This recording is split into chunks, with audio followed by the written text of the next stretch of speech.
You have reached the deepest depths of the internet. If it is greatness you seek, you've come to the wrong show. If it's about not wasting time, don't worry, you're never going to get your time back.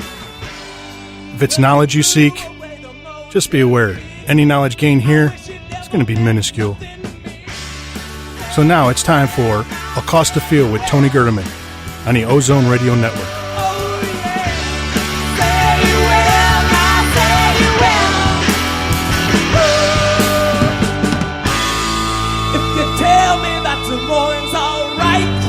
We could steal a car and leave. Hello, everybody. Welcome to Accost the Field.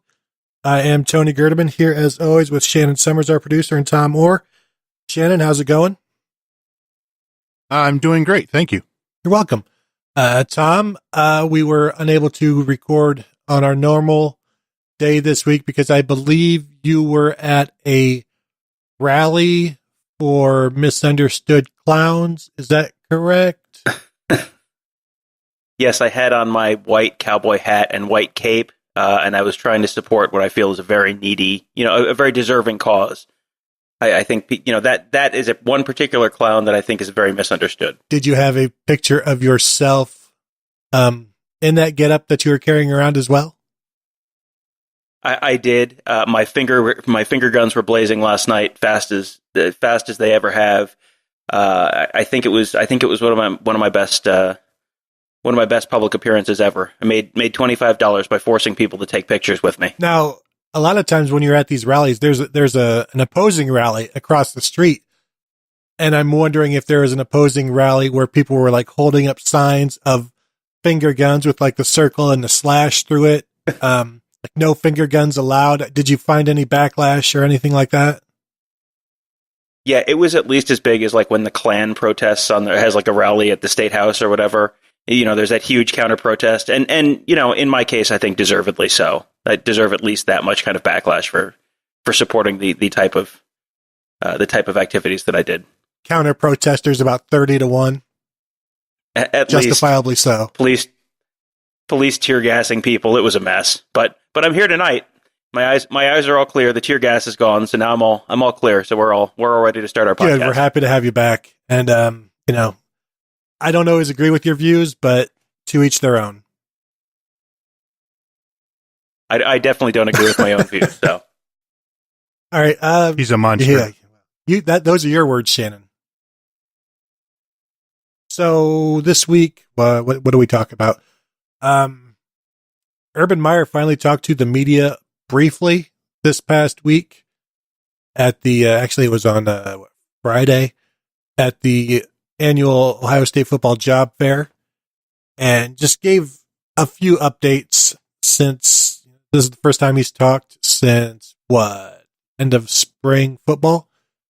So yeah, at the end of the spring game. So he touched on Dwayne Haskins, Joe Burrow, things of that nature, reiterated basically that Dwayne Haskins is indeed the starting quarterback or will get the first crack, but that Tate Martell is still going to compete for the job. And Tom, I don't know how much sports radio you listen to in Columbus, but it didn't go so well that there's another quarterback battle. And I'm always amazed that people still don't understand that there is always an ongoing competition for every job on the Ohio State football team. Quarterback, linebacker, long snapper, whatever. Just because somebody has a job doesn't mean that they're going to keep it. And just because Dwayne Haskins is the quarterback now doesn't mean he's going to be the quarterback in October if he sucks in September. So you're saying he's going to suck in September? Is that what I'm hearing? I'm saying he's not my September Heisman favorite. But people need to understand, Tom, that it's always about competition. And even though they may think that JT Barrett was able to rest on his laurels, he was still producing the best quarterback season in Ohio State history. He was still producing. Dwayne Haskins will be the starter, but he's going to have to stay the starter. Right. And I think a lot of the, gnashing of teeth and wringing of hands about that stuff is there's a lot of time to fill on the airwaves. So that's you end up having to talk about something because Lord knows the hockey team is done around mid-April every year, so there's not that much to talk about after spring football. So you've got to, when you have something you can talk about, you've got to talk about it for 5 hours. So you got to make it kind of a thing. So I can't imagine that there's anyone who seriously follows the team that is really deeply concerned that this is going to be a strong quarterback battle all through the fall, that that there's not a 90-something% chance that Dwayne Haskins is the starting quarterback, barring injury for the start of the season, and for the entire season, barring injury, unless, like you said, he just completely falls apart at some point, which, I don't really see that happening. This is Dwayne Haskins' job. Any real question about who the starting quarterback was, if Dwayne Haskins is healthy, any real question about that left when Joe Burrow left. So they both will play, but it's Dwayne Haskins' job to lose, and he would really have to do quite a bit to lose it, I think. The irony being that the same people saying we hate the discussion, or we hate the fact that there's still a quarterback controversy or a quarterback battle. Last year, they'd be clamoring for JT Barrett to be benched in favor of anybody. And there was no quarterback battle per se last year. I mean, JT Barrett still had to keep the job. But the fact that they viewed him as lesser and that they wanted somebody else in there, which way do you want it? Do you want Dwayne Haskins to have to keep the job, or do you just want to complain about, well, obviously they do just want to complain about the quarterback situation. But the thing with Urban is he's never going to, he doesn't like to paint himself into a corner. So if he says that, yeah, Dwayne Haskins is the starter, and then something happens along the way and Tate Martell is maybe getting in there or something, then they're going to be like, well, you said this. So I think he always likes to leave himself an out, just as a, well, I said, that, yeah, it was looking this way, but I told you Tate was still going to have a chance, especially at a position like quarterback, where it's so important that you can't just expect or declare one guy and then not, I guess, just ignore a Tate Martell, or maybe disengage him from the process, because he's still going to be very much involved. And you want your quarterbacks, like Tony Alford told us this spring, that he wants his running backs to want the ball. He wants them all to be alphas. You want your quarterbacks to be that way as well. That's how you get the leadership you need and the leadership that the team needs. That's how they decide who to follow. And if you just have a quarterback who's like, yeah, I'm fine with just being the backup, it's rare to have Kenny Guyton, who is, yeah, I'm the backup, but I'm also a leader, and I accept my role. My teammates love me and they follow me. That's not a guy that you have every year or every 4 years or every 10 years. That guy's a rarity. And so with Tate Martell, he's not the starter, obviously. I don't expect him to start a game this year, but I also don't expect Dwayne Haskins to stay as the starter if he's terrible or even below average. I wouldn't even go so far as to say I don't expect Tate Martell to start a game. I mean, how many seasons has Urban Meyer's quarterback stayed healthy for 14 games or 15 games? I mean, I think it's probably about 50-50 that Martell starts a game this year. Maybe a little less than 50-50, but 35-40% chance. Because if Haskins gets hurt and it's the week before, I don't know, the Illinois game or the Tulane game or something, and they can hold him out, and just you're going to beat Tulane even if you have Tate Martell playing quarterback, they might just hold him out. So, but to your broader point with Martell, you have to keep him engaged. They have to get him on the field this year. He can't just be standing on the sideline, holding a clipboard and just kind of watching. He told us a couple times in the spring, I came here to play. I didn't come here to sit on the bench. So they're going to have to keep him involved in some way. And, we've talked about all the different ways that could be, whether it's packages or getting him on the field earlier in kind of lopsided games so he gets more experience. whatever it is, they're going to have to play him, and they have to keep him engaged. He can't just say, Tate is not going to start. He's not my starter. He's definitely number 2, because you have to keep him involved. Otherwise, as a guy who has told us he didn't come here to sit on the bench, he's not going to be willing to just sit on the bench and just, be the distant number 2 who only plays at the very end of, blowouts over Rutgers or whatever. They can't afford to lose Tate Martell, just like they can't afford to lose, any of their other quarterbacks, because they're so shorthanded in that room right now. They have to keep these guys involved and engaged to make sure they stay at Ohio State and stay, active parts of the program. And Tate is one play away, and that's the last thing you want for your backup quarterback, to be that disengaged. And I'll go back to 2014 when Cardale Jones said himself that he didn't really engage himself as the quarterback until the week leading up, the week between Michigan and Wisconsin. Up until that point, he was just, he wasn't the starter, so there was no need. And he didn't have that maturity until, I guess, it was thrust upon him, and you have all of these perfect pieces fitting into place. But it's best to not have to go through that and will all of these pieces and things that fall into place, because as we've seen every year since, it doesn't always happen that way. And you look back at 2002 when so many things came into place, and 2003, it's one Chris Gamble slip against Lee Evans in the rain, and that season is over. 96 slip from Sean Springs, and then start to lose that game. 98, the ball bounces off of Nate Clements. So it's really hard to have everything fall into place. And if you can sort of create your own luck by having your quarterbacks, all of them engaged and ready to go, then that's a good thing. And if you think it creates a quarterback controversy, it doesn't, because there is no controversy. The only controversy will come when Tate Martell is playing fantastically well and Dwayne Haskins maybe isn't playing as well as everybody thought. And Shannon, I'll go over to you. I think there's a danger in having these super high expectations for Dwayne Haskins that he may not be able to meet.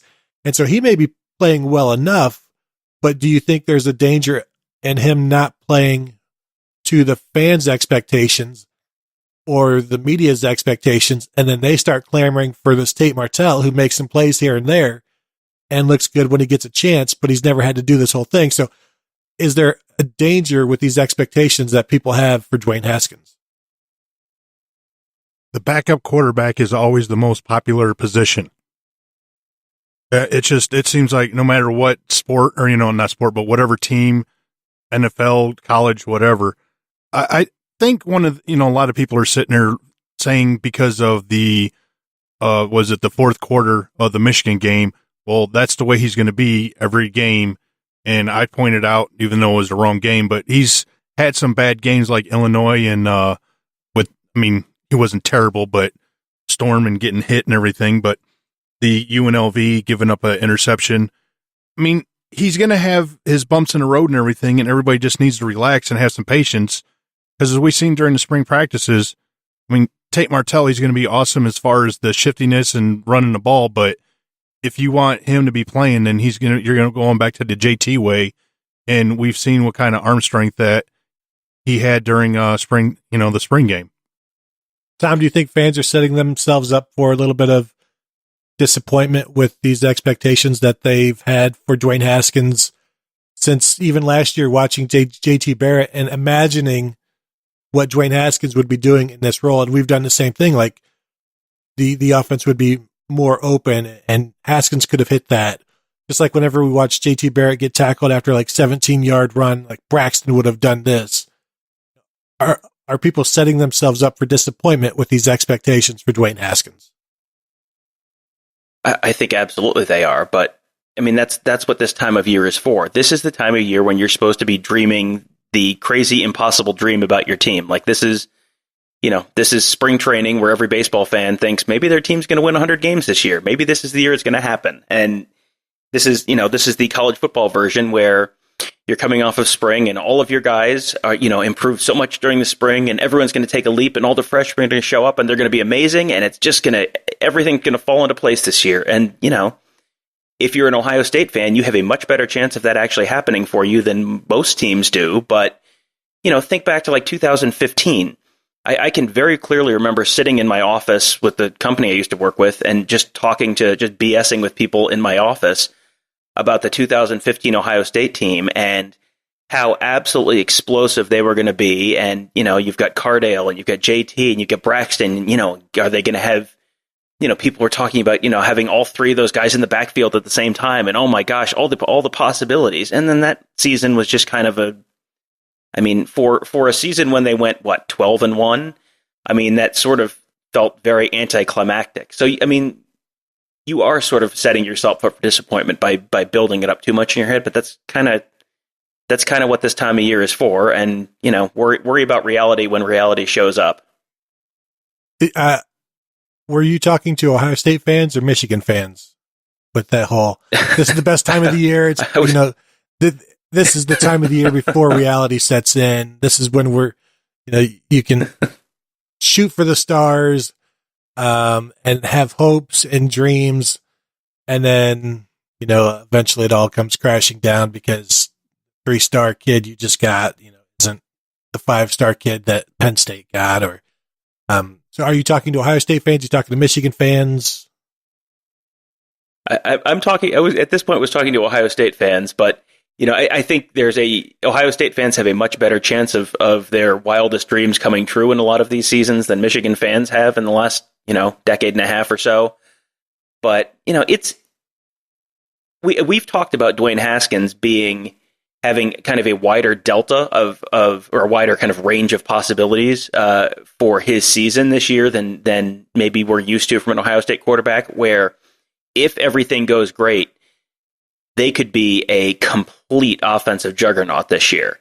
And I think if you're a fan, go ahead and focus on that right now. Go ahead and think about the fact that, they could put up 50 points every single game this year. That's not completely crazy given the skill talent, given the offensive line, given the running backs. You've got, given his arm strength, given the fact that you've got Ryan Day and Kevin Wilson, working with Urban Meyer on the offense.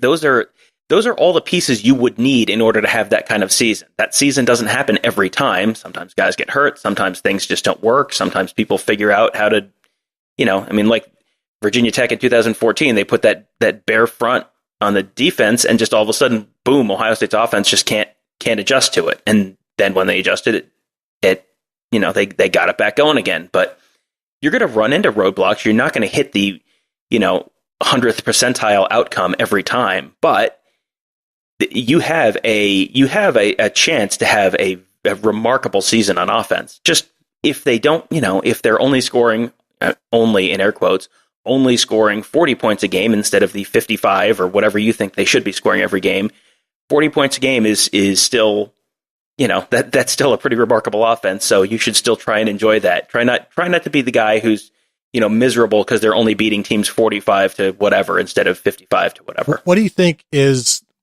the typical hopes and dreams season for a Michigan fan? Is it 11-1 with like a loss to Penn State and a win over Ohio State and Michigan State? Is it 10-2 with a loss to Penn State and some random team and a win over Michigan State and Ohio State? I think at this point that would be, Shannon, don't you think that would be a pleasant dream for Michigan fans?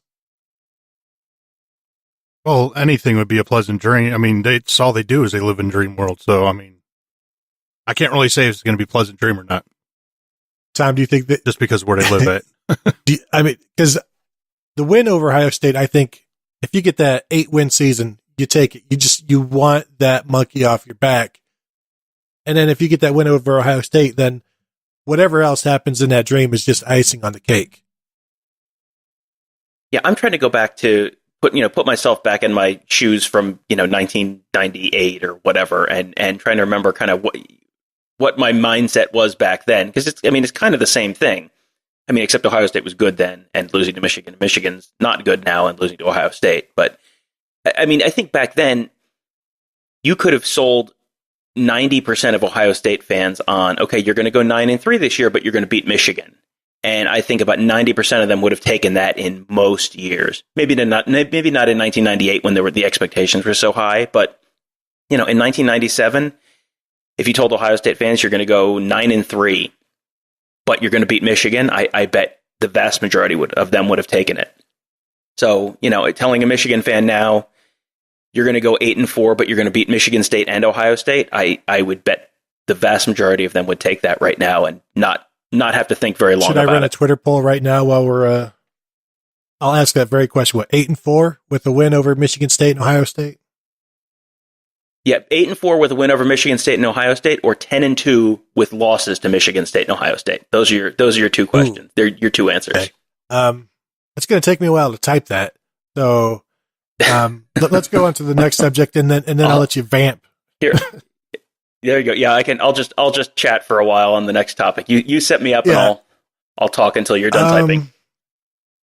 We talk about these hopes and dreams and this excitement, and we want fans should be excited. Please go click on those links twice, 3 times, 4 times. But one of the new redshirt rule is going to add to that excitement. At least it does for me, where the redshirt rule is that freshmen or anybody now can play up to 4 games throughout any point in the season, and it won't cost you a season of competition. It won't cost you a year of eligibility. And obviously, Urban was asked about that rule, and he likes it. I think we all do as well. We've talked about it in the past about when it was on the horizon, and then we were kind of disappointed that it got tabled, but it got tabled in June, and now it's been passed. And Tom, it's a good rule. It's a year late.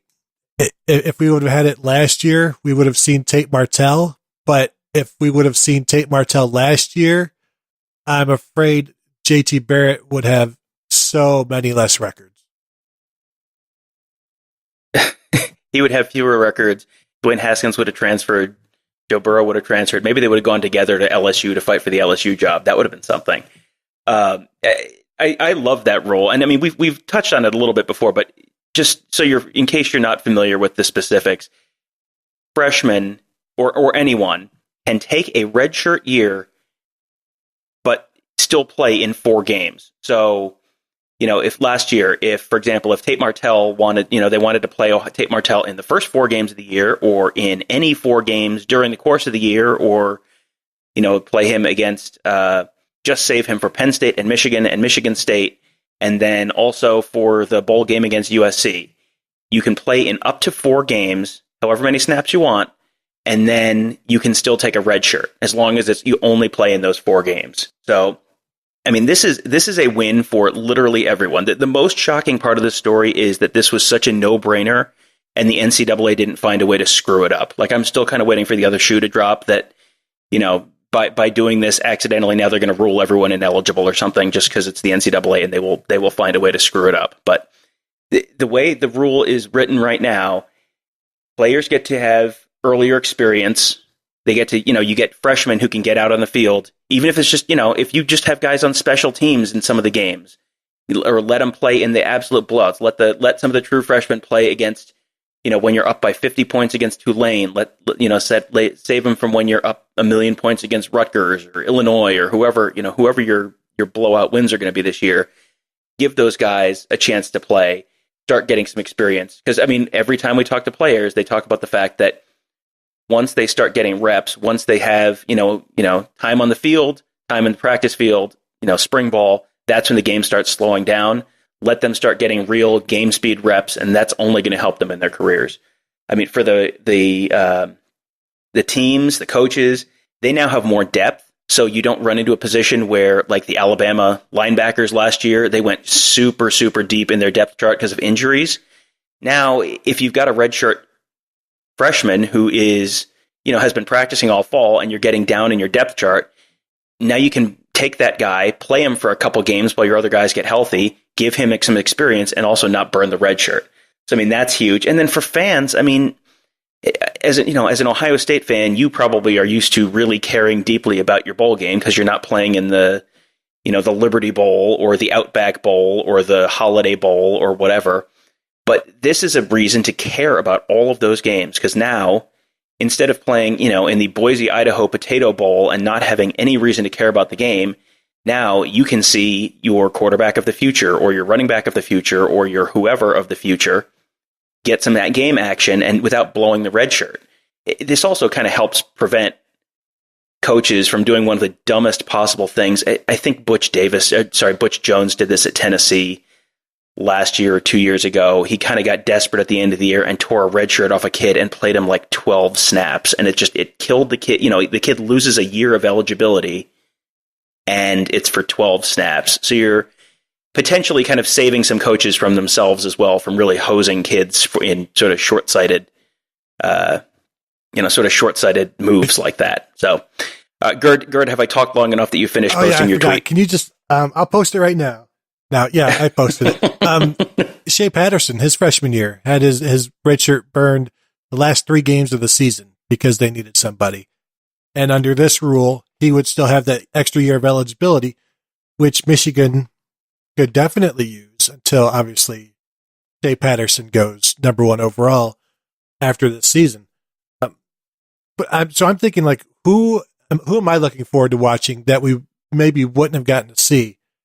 And for me, it's the receivers, because there's no need for them. And so I think, like, most of these guys would have redshirted, but now they'll get some snaps. And not only will they get some snaps, but you might see them, Tate Martell or even Matthew Baldwin, throwing them the ball late in games. So not only are you getting to see these young guys, you're also getting to see more passing and blowouts, which everybody loves. But for me, I want to see Jalen Gill. And there's no reason to burn his red shirt, because there's, you know the names: Paris Campbell, KJ Hill, CJ Saunders, Demario McCall, 4 guys H-back. There's no need to see Jalen Gill. But now this year, we will. And he's one of those guys where I think you give him the ball, you get him the ball, as they do with the H-backs, and he's a guy that can do a lot, and he still has to get stronger. He's sort of like Paris Campbell, but he's more ready now.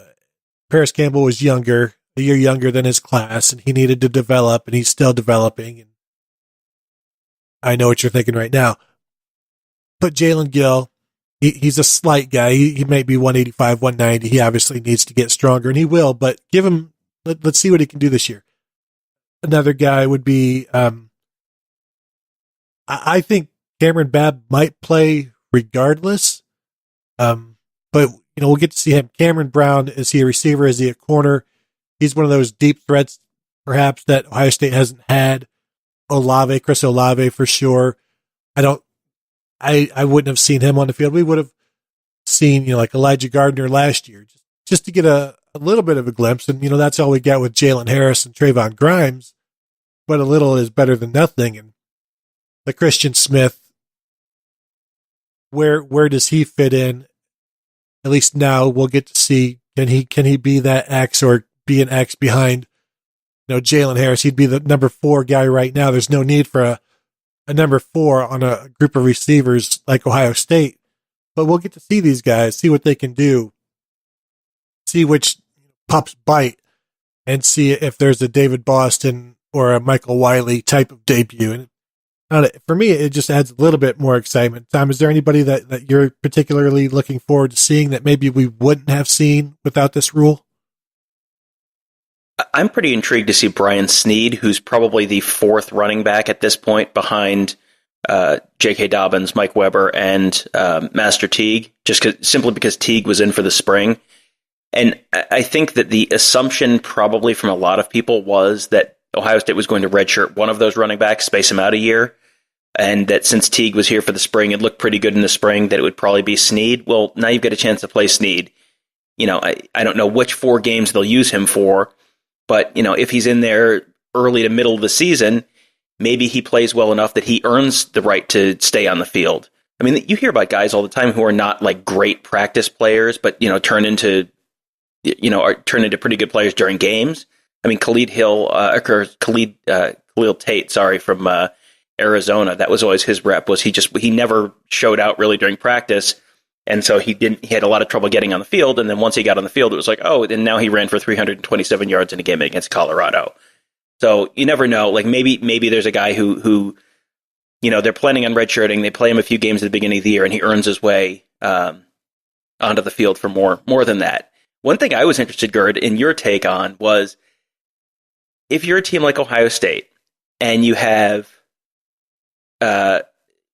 certainly playoff aspirations, there are 4 games you can play these guys in. So if you've got someone who you really want to keep, I mean, like, for example, Tate Martell last year, maybe, where it's someone who could really be a weapon in certain situational uses, do you save those 4 for Michigan, the Big Ten championship game, and potentially 2 playoff games, and risk not having him risk having him potentially only play 3 games?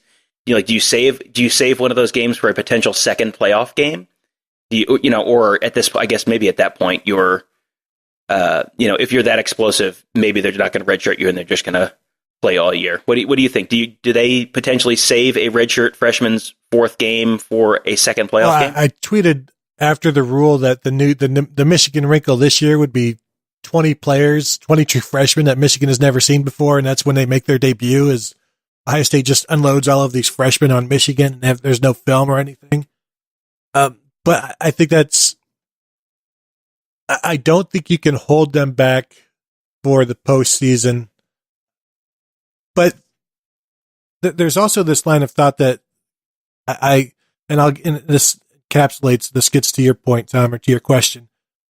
There's this backlash from people who say that now you'll see fewer freshmen because coaches will hold them back. Whereas before they'd be like, well, now I've played him, his red shirt is gone, so I'm going to throw him out there. And then you see a freshman explode. Whereas, okay, now I've played him, but now I've got to put him back in a drawer until I need him again because I don't want to burn it if I don't have to. So you'll see maybe more freshmen redshirting rather than wasting a year of eligibility, which I think is good. But I think it just depends. If the guy, to get to your question, like if the guy is that good, you're going to want him more. But if you don't need him, like a Brian Snead or a Jalen Gill, you find out, play him a couple games in the regular season to see how he does. Yeah, that 3rd game is maybe Michigan, and then do you save somebody for the championship game? Because it's a lot to ask of them, but they've got all bowl practice to be ready. So I could see definitely where maybe one regular season game and then Michigan, and then you hold them for the 2 playoff games. Maybe that's something you do because maybe they don't think they would need them necessarily against Wisconsin or Purdue or Illinois. Whoever comes out of the West. We don't know. Anybody could come out of that. But I wonder what their think process is on that. How much do you put them out there now, and how much do you hold back, waiting to maybe try to get some sort of advantage in the postseason? Is that?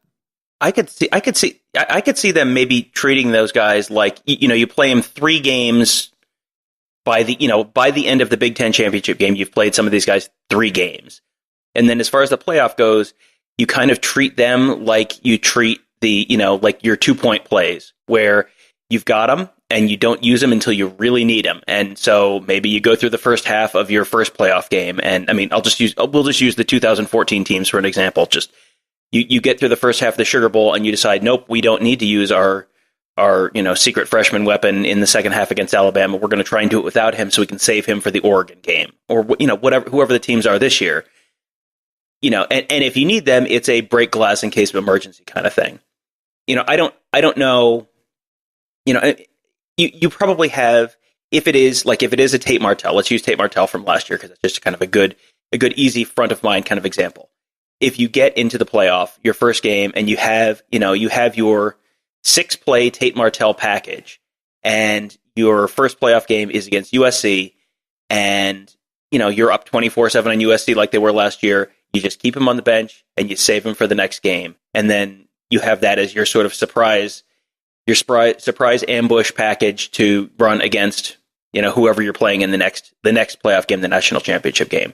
And if you're down and you need it, and you need some a change of pace, or you need something to kind of get your offense going, maybe you use him in that first game, and then if it really makes a difference, then maybe winning that national championship game, maybe that is enough that it's worth burning that red shirt to play him in a fifth game. I think it's going to be interesting to see how various schools use this, because now, Tom, I'll use a baseball analogy, which you won't understand. September call-ups for good baseball teams, it helps them to get prepared for the playoffs, to expand their roster. Now with like the Mets, the September call-ups would be you bring up the young guys because you're trading any of your good guys because the team is no longer good, so you're trying to turn it over to the young guys perpetually.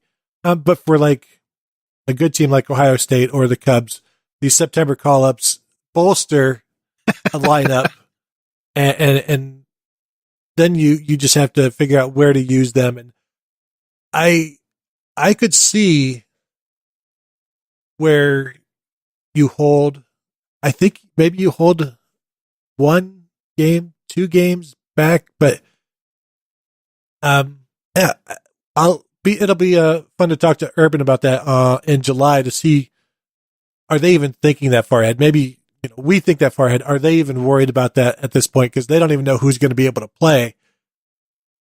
But I think at some point you have to begin to think about your strategy, because this is the game has changed now. This has changed things.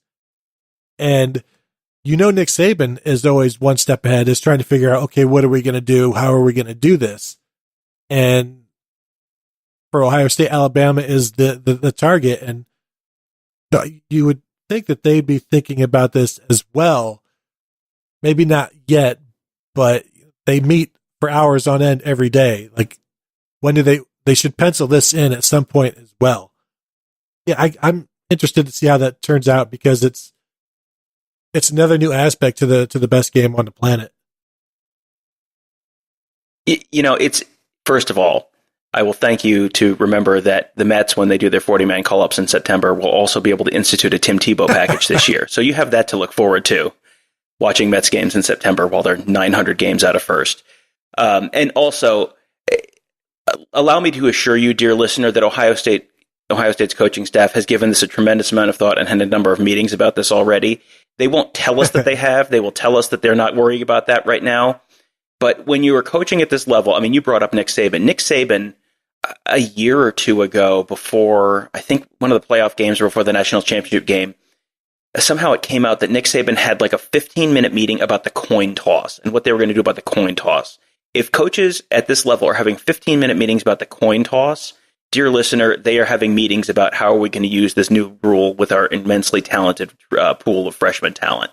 They have had that conversation, but they almost certainly won't talk about the fact that they've had that conversation. They're just worried about Oregon State right now and just getting better one day at a time. Do you think Mike Leach is aware of this rule?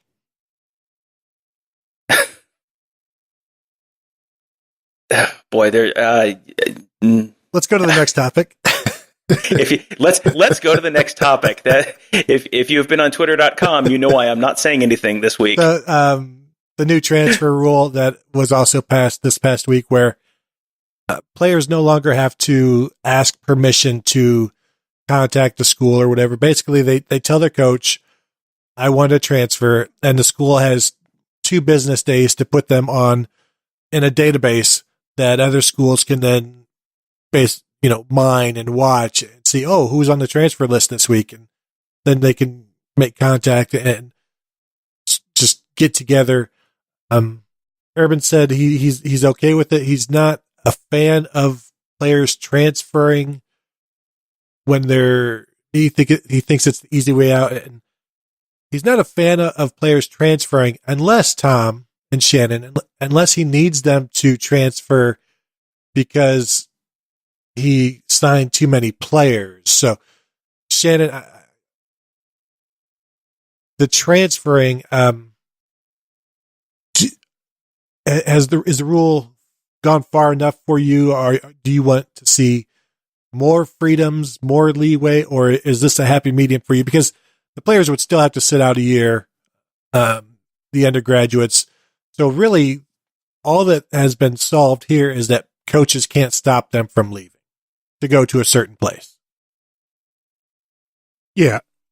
I mean, I think it's a pretty good rule. And the best thing for me, just thinking as a Buckeyes fan, this is going to have Jim Harbaugh having less time being able to concentrate on his team because he's going to be at his computer hitting refresh all day.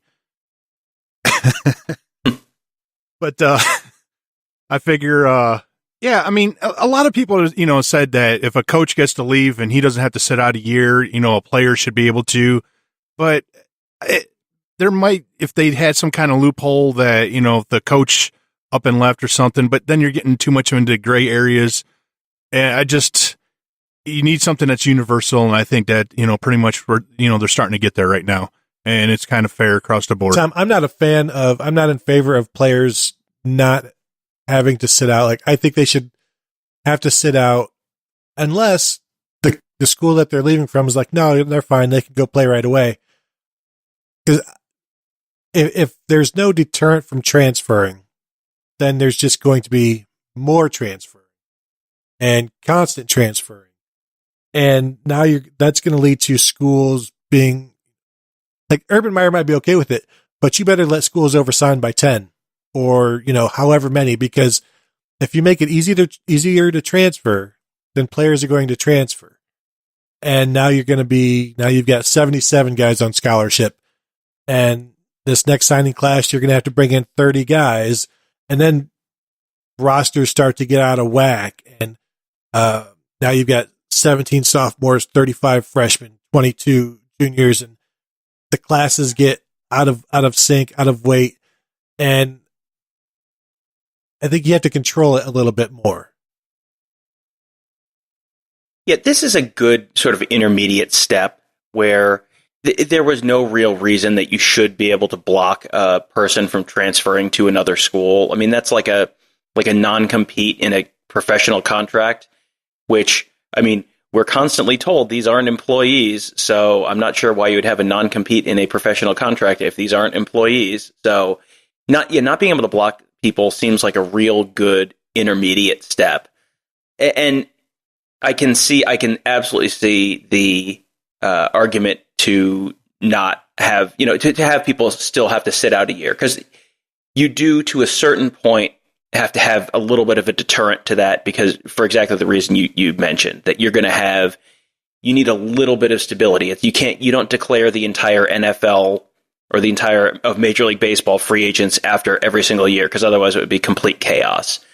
And, that would basically be what you're doing in football. So, there are a lot of changes to the school/student athlete relationship that I would like to see, but I think that would be one that would probably be a little bit of a Pandora's box if you just said, nope, go ahead and transfer wherever you want immediately, no issues at all. Because I mean, you could, after a bad season, after like a Tim Beckman Illinois kind of season, if 50 players leave, like what do you do then? Like what happens to that school then? So I think this is a good intermediate step that improves things for players, which is, that's something. This is something that should have happened a while ago, but it's good to see that it finally did. You mentioned Lovey in Illinois. I was doing the linebacker previews for the Big Ten West, and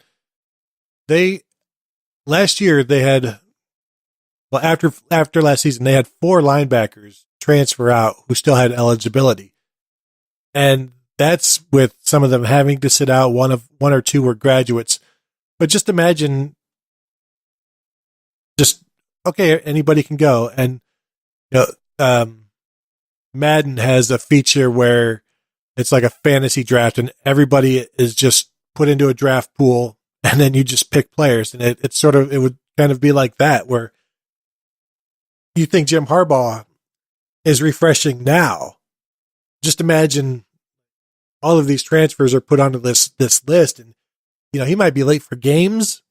You might not. He'd be late for like media availabilities, and he'd be like 15 minutes late. Sorry, everybody. I was checking the waiver wire. Got 16 quarterbacks coming in this quarter. I feel really good about all of them, and we want stability with college football because, well, that's what we get with college football. It is stable, and you get these incremental improvements that enhance the sport even more. And if you change it too much, then you're going to lose something of what makes it so good. Another thing that Urban talked about, he was finally asked about finally had some thoughts about the kickoff rule change, where you can now fair catch it inside the 25 and get it at the 25. And he said in the past week or so, or Taver Johnson, who is the new special teams coordinator as well, that he brought to Meyer and to the rest of the coaches all of their different plans of attack that they could employ and what they could do. And basically the bottom line is they still expect to continue doing what they've done. They're going to try to pin the opponent. As of now, they're going to try to pin him, and I don't know where the break-even point is on pinning a. We talked about this before. How can you predict at what point the returner is going to try to return the ball? And how do you precisely kick the ball to that point every time? It just seems like a lot of moving parts. Making something overly complicated that doesn't need to be, unless they're just okay with getting touchbacks. Because remember, Urban said last year, we would kick it into the end zone every time if we could. So maybe now this gives them the opportunity to essentially kick it into the end zone every time. So that's why they won't change anything. I don't know. What do you think? I assume that most teams are going to take the ball at the 25 against Ohio State, because for most programs are going to, I think, assume that Ohio State has better athletes on their special teams than whoever the opponent has on theirs. So Ohio State is going to have a lot of 4- and 5-star guys on kick coverage because those guys are second and third team because of the depth that Ohio State has. So Ohio State's going to have bigger guys, faster guys, stronger guys coming down the field. I don't remember exactly where the average starting field position was for opposing teams last year. I think it was like the 17 or thereabouts, somewhere close to there.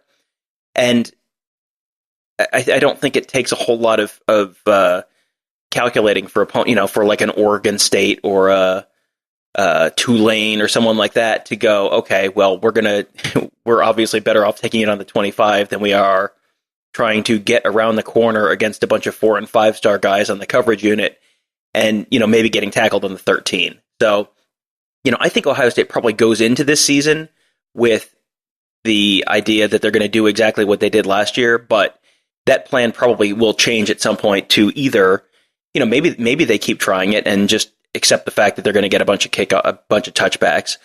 What I really probably expect to happen is you're going to try to do that, and then you're going to try and pop the ball up a little more, and you pop it up a little higher, but it only goes down to the 10 instead of, inside the 5, and you try that and see if the opposing team catches it on the 10, maybe that's enough to induce them to try to run it out, or, the 12 or the 15 or whatever it is. I could see them at least trying that and seeing how it works. But, I don't know exactly how hard it is to kick the ball down to a precise spot. And, Blake, how do you say his last name? You got corrected on the pronunciation of his last name. How do you say it? It's not Hallbill. It's Hallbill. Blake Hallbill. For him, it's obviously a very difficult thing to kick a football and kick it as high as you can in the air and drop it in, a very small portion of the field. They want it outside the numbers, inside the 5-yard line. That was the goal last year. So, okay, if you get really good at that because you've practiced that all summer, okay, now we want you to kick it 5 yards closer. Like, I don't know how much easier that is to do that. Like, that seems like you're setting yourself up to have some where you just mishit it just a tiny little bit, and then it gets popped straight up in the air, and they catch it on the 30, and then everyone's angry at the kicker because it's, I talked to Sean Nurnberger last year a little bit about kicking and just sort of the mechanics and how much distance, how different a spot on the ball you're kicking if you're trying to kick it one spot versus another. And it's like, if you miss it by an inch, that can move the ball 10 yards on the field. Like it makes a huge difference if you just hit the ball just a tiny little bit. So I don't know how much precision you're going to be able to get, especially if you're sort of adjusting on the fly. I think that's going to probably be pretty difficult for them to try and do. And we had the question a couple of weeks ago, would they maybe redshirt Blake Haubeil with this new redshirt rule or the new kickoff rule, because it has sort of kind of eliminated the kickoff. But if they're not going to change anything, and they'll be okay accepting the touchback, but would also really love it if you tried to return, then there'd be no reason to redshirt them if they're just going to continue doing what they do, and knowing they're okay with the touchback, but they're even more okay with a guy returning it. So maybe this turns out to be not such an issue if we are to believe Urban when he said last year that they'd love touchbacks every time. They just can't do it. This gives them the opportunity to do it. Let's combine our last two stories and say that why don't they try this for the first 4 games, and then if they decide that other teams aren't going to run it out, then you redshirt Blake Haubeil. I mean, that's a good point. That gives you plenty of opportunity to find out if this is worth doing. One of the other things. Go ahead. I mean, I think you're gonna see other teams, how other teams are handling this. Like you're for Ohio State, yes, the first 4 games are Oregon State, Rutgers, TCU, and Tulane. Which, I mean, who cares about 3 of those? But you're going to be able to see when Michigan plays Notre Dame. You're going to see how Michigan handles this. When I don't remember who else plays early. Miami plays LSU early. Like, you're going to see how Miami and LSU handle this in a game that really matters. Alabama and Louisville play early. You're going to see how Alabama handles it. So you're going to have probably a pretty good idea how different teams are approaching this, and that may kind of inform your decision about how to go forward. You don't think we're going to see how Louisville's going to handle it, Tom? Oh, I think Louisville's going to have plenty of opportunities to field kickoffs in that game, if that's what you're saying. One of the other things that Urban said was that, which is no surprise, the receivers are the strongest leadership unit on the team right now, which got me wondering who would be number 2 on that list. And we can go around the horn here. Shannon, who do you think is number 2 on the leadership list among the units? Put you on the spot. Yeah, that's a tough one. Tom? I'll go with defensive line, and I have one guy in mind in particular, and that's Draymond Jones. Urban talked him up this spring about his motor, how hard he was working, what a great leader he was. You've got other veterans there. I mean, you've got Nick Bosa, you've got Jonathan Cooper, you've got Robert Landers, but I mean, when I say defensive line, I am saying that in particular with Draymond Jones in mind. Yeah, that's my pick as well. I don't know that there's a close third, although there probably needs to be. But with Robert Landers, Draymond Jones, and Nick Bosa is the consummate lead by example guy. And I think that's a pretty good deal if you've got a bunch of leadership out of your defensive line, because they set the tone for the entire defense. Shannon, did you want to go with defensive line as well? Well, I was kind of debating between wide receiver and running back, to be honest. I mean, wide receiver has a ton of experience coming back. So receivers are the strongest group. We're looking for the second strongest. Okay. Well, then you got the defensive line, but also you'd have to consider the running backs, because both of those guys, 1,000 yards each, and the leadership, especially the way Weber learned from Zeke and stuff. So I'd have them up there with defensive line. Yeah, Tony Alford talked about that quite a bit. The way that Mike Weber and J.K. Dobbins took Master Teague under their wings, and just gave him this, like you said, graduate level course of being a running back. So those are two guys that you also need them to be leaders, Tom, because these are guys who are competing for carries, but also they have to support each other, because when one guy's on the bench and they're riding the other guy, you can't be selfish, even though Tony Alford wants them to be selfish. So they have to be mature about it. They have to be selfless and selfish. It's an interesting just juxtaposition for these guys where they are alphas, but they also have to be patient and watch somebody else do what they know found that they can do themselves. Right. They have these kind of mutually exclusive goals, which is we want a guy who wants the ball every single time, but we also want a guy who's okay watching another guy take carries too. So, that is a kind of a hard balance, which, I think that kind of traces back to why they do so much kind of not background checking, but looking into guys' personalities, looking into how, what kind of a teammate is this guy, talking to coaches, talking to teachers, talking to guidance counselors when they're in that recruiting process. Because you can't have guys who are selfish guys who are me. All I care about is my stats. You want that alpha guy who wants the big numbers, wants the ball in the big situations. But it's Ohio State. You are not the only guy who can play at that level. So therefore, you are not the only guy who is going to get the ball.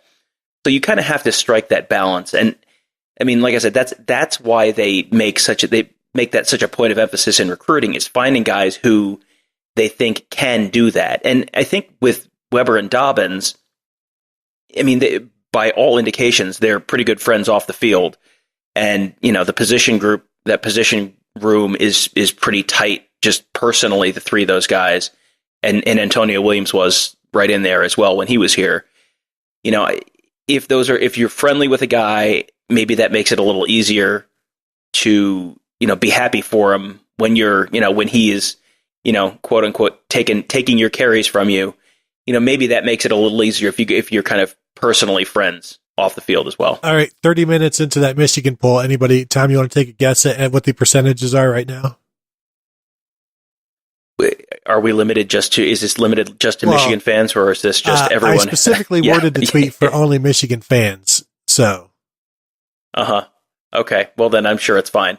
I'm going to say that Michigan fans are 31% want the 10-2 with the losses to both, and whatever the other percentage would be if it's 31% for the other one. A nice big number for the other one, for 8 and 4. Oh, I see. Shannon, would you care to take a guess? Shannon, edit that. Shannon, edit that where he just says, "I'm so stupid." And wait, I just did it to myself. Damn it! Isolate, repeat. Shannon, take a guess. I think it's probably because I've seen it, so because I had to do a vote on there just to keep track of it. But it was like, we'll go 60-40. Now it's 61-39 for the 8-4 season with wins over Ohio State and Michigan State. And there's one last thing I want to talk about, and we'll finish up that poll at the end of the show. There's 173 people have chimed in, 173 Michigan fans, no doubt, with no Ohio State fan cross-pollination trolling in there at all. One last thing from Meyer before we get to some recruiting. But he said that called Paris Campbell elite player, elite person. And this is me talking, Tony Gerdeman. I think people are going to owe Paris Campbell an apology after this season because, and when I say people, I mean Buckeye fans who all they see with him is drops. They don't see the production. They don't see the potential. They don't see the way he impacts the rest of the defense. They don't see the way he opens up the defense for other people. And so I tweeted out before the show junior stats for Ted Ginn in 2006, Paris Campbell in 2017. Paris Campbell in 50 touches averaged from offense, from scrimmage, 14.3 yards per touch. Ted Ginn, 12.9 yards per touch. And there were some very upset Buckeye fans that I would even mention these two together. And what Ted Ginn separates himself with the special teams, Paris Campbell separates himself being a guy that can run the ball. Ted Ginn had 3 carries his junior year. But I don't think it's crazy to compare these two with the impact that they have on offense and what they can do. Because I think Paris Campbell is as explosive as anybody at Ohio State since Ted Ginn. Does he need to get better catching the ball? Absolutely. Ted Ginn did as well. And as a junior, he had as good a hands as you'll ever see at Ohio State. But I think people we talked about fans need to get excited for this season. I think fans, Tom, need to be more excited for Paris Campbell. It's funny. I saw your tweet about that, and I thought, oh, that's an interesting comparison. And I went and looked. And, I mean, like you mentioned, a lot of Ted Ginn's value came on special teams, which Paris Campbell started his career returning a lot of kicks and then has kind of gotten away from that because of some injuries. But which one of them has a higher average on per kickoff return?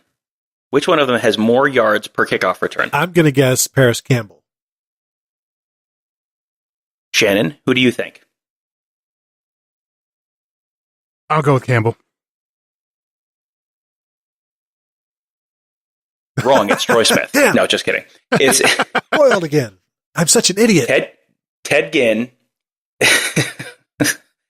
Shannon, isolate that now. Ted Ginn, 38 returns, 1,012 yards, 26.6 yards per return. 26.6. Paris Campbell, 30.4. So, I mean, almost 4 yards more per return for Paris Campbell. I mean, Ted Ginn had 2 kickoff returns for a touchdown in his career. Paris Campbell had 2 kickoff returns for a touchdown in his career. I think people remember the spectacular with Ted Ginn was so spectacular that it's all people remember now. But, I mean, he came into every year as a Heisman Trophy frontrunner, it seemed like. And then by September, it was like, why is he catching 1 ball a game or 2 balls a game? I think there's a little bit of revisionist history in people's minds about exactly how explosive Ted Ginn was on offense. Paris Campbell is a legitimate downfield passing threat. He is a legitimate home run threat, even on shorter passes. I mean, how many of those mesh routes did they hit him on? And, he catches it 10 yards down the field and then just runs 70 yards last year. There were more than a couple of those last year. If he has a chance to really live up to the elite, label that Urban Meyer put on him. I think, the elite person end of things, he is certainly viewed as one of the best leaders on the team. And, by all accounts, is a very good guy. So, I mean, I think you can pretty much give him that half already. He is certainly, I think Urban is weighing the all-around game and the blocking and the doing the little things and the route running and all that kind of stuff. And maybe including all that stuff, he is, truly an elite player already. But, I mean, like you said, I think by the end of this year, there's a decent chance that Paris Campbell is an elite player and Paris Campbell is, at least, on the Ted Ginn level in the minds of Ohio State fans. I think there's a pretty good chance that could happen if he gets enough snaps. Ted Ginn was not playing in a 6 wide receiver rotation most of the time. That kind of hurts Campbell's stats and how people remember him as well. I think we could see Paris Campbell have a season like Curtis Samuel in the passing game, not in the running game. And I was thinking maybe he could garner some All-American notice in the all-purpose way like Curtis Samuel did. I think that's going to be difficult just because he won't get enough carries and he's going to be splitting so much time. But he has that kind of impact potential. Zach Smith and the coaches will tell you that he can do anything that Curtis Samuel did. They just haven't needed him to. But Curtis Samuel was the best running back on the team, the best wide receiver on the team. They don't need Paris Campbell to be the best running back on the team when you've got Mike Weber and you've got J.K. Dobbins. So they use him in where the need is greater, and he's pretty darn good. And I think people should expect some big things from Paris Campbell, even though they got big things last year. So let's turn to recruiting. Buckeyes got to commit this since the last time we talked to you from Craig Young. Tom, what's the rundown on Craig Young? He's a 3-star wide receiver prospect from Indiana. He's listed as a wide receiver prospect, but that is not where he very likely will play for Ohio State. So he was camping at Ohio State, and I believe they had him do some snaps with Larry Johnson at defensive end, do some snaps and some drills with Bill Davis at linebacker, and do some safety stuff with Greg Schiano and maybe Alex Grinch. So they're looking at him everywhere, and the offer, I'm not sure if he was offered before then, but anyway, so the commit follows, and now he's listed 6'3", 6'4", 215 pounds. Tom, I'm thinking Darren Lee, like 2.0, something like that, where we don't know what he's going to be. We just know that whatever it's going to be is going to be pretty good.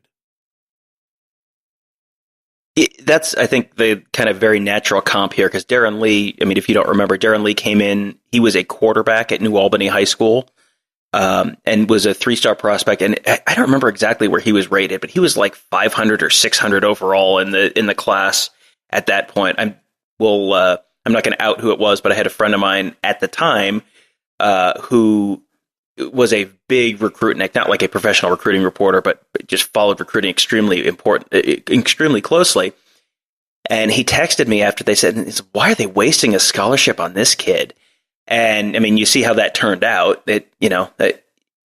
You may want to consider giving Ohio State's coaching staff and player personnel staff the benefit of the doubt on a few of these.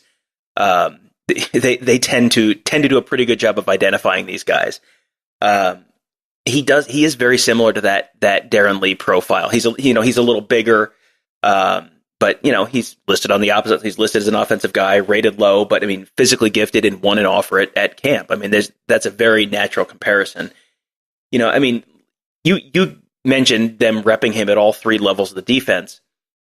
I think you might also kind of comp him to Javonte Jean-Baptiste. Sorry, it was easy for me to say. Javonte Jean-Baptiste, who was a player out of New Jersey, a 4-star in the 2018 class, who I think he was listed as an defensive end on his recruiting profile, but they may move him to outside linebacker or vice versa. It was one or the other, where he's probably a little bit of a tweener right now, but if you redshirt him and you put another 15 pounds on him, then he becomes a pretty good defensive end. I mean, Sam Hubbard came in as a safety. Sam Hubbard was listed as a safety coming in, and then he ended up a defensive end. So, you give guys, a year or two of development with Coach Mick in the weight room, and you can play them just about anywhere you want to play. Darren Lee was number 636 player in the nation. I think number 36 player in Ohio, and Craig Young is number 550. So if you're 86 spots better than Darren Lee, you're gonna be pretty good. Where did Darren Lee go in the first round? Pick 16 or something like that. So he's gonna go pick -2. Like what's 65 picks before Darren Lee? And that would be like the 2015 draft, first round. I don't know. The other recruiting news was Ohio quarterback Kettering Alter, Connor Bazelak, committed to Missouri, and basically Ohio State said, "Don't wait on us," and so he didn't, and now he's off the table. Maybe if he has a good senior year, Ohio State will probably try to get back in there and see what they can do. But now they're down to, you're talking about, you got to bring in a quarterback in the 2019 class. Most of them are gone. They're still going to try to be involved with Dwan Mathis, who is committed to Michigan State. He's from Michigan. But the guy that's picking up the most steam would be Florida quarterback Brian Maurer.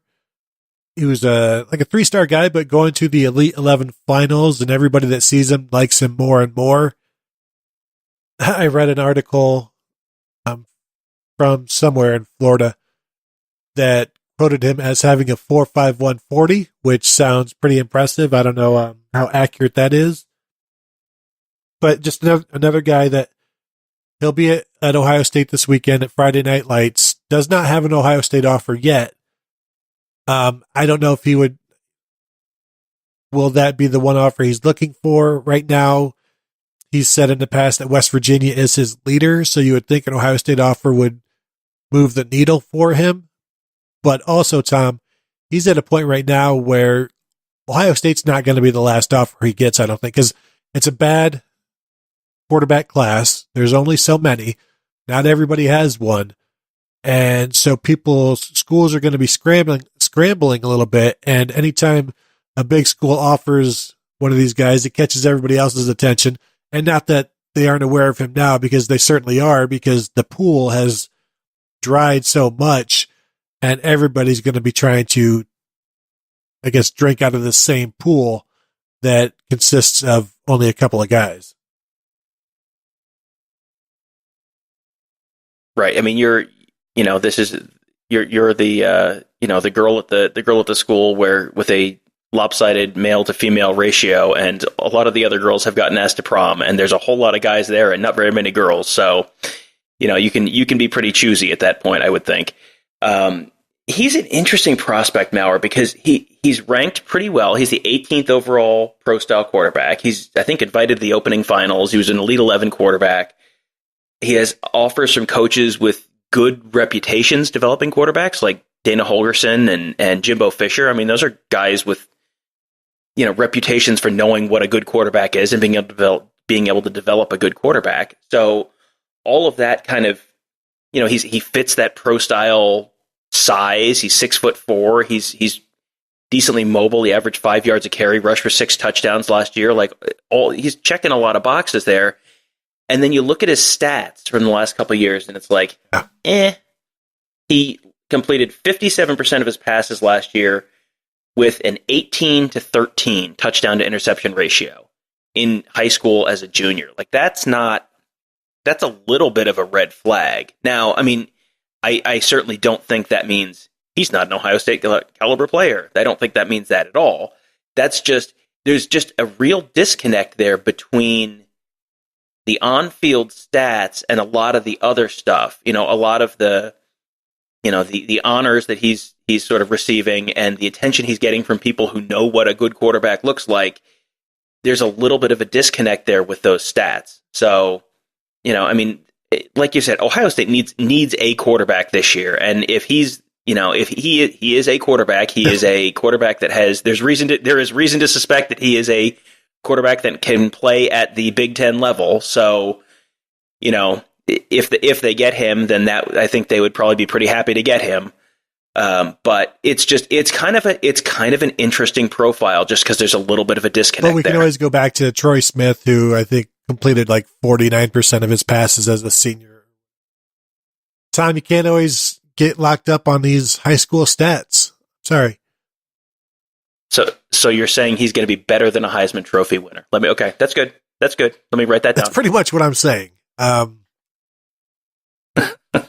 don't know how else I could have interpreted that. Let's clarify which Heisman Trophy winner. He'll be better than Troy Smith.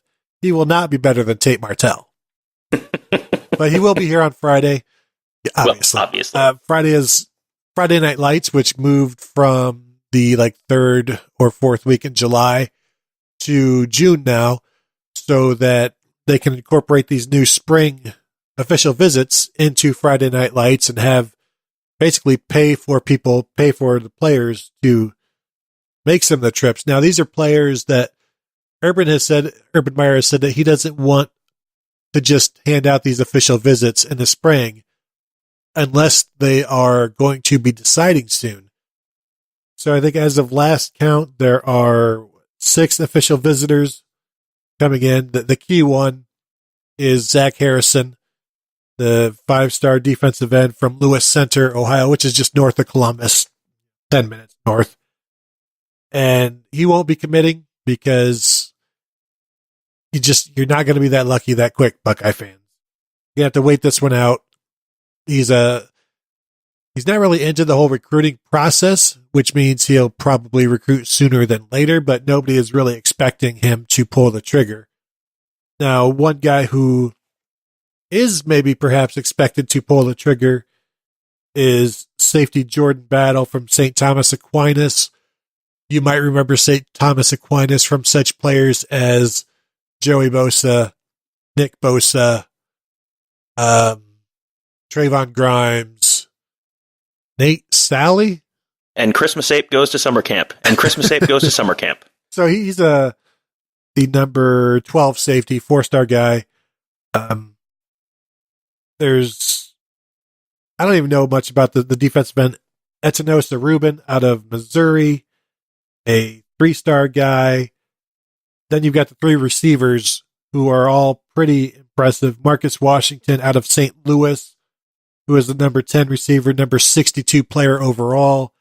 I think people expect him to be a Buckeye, perhaps.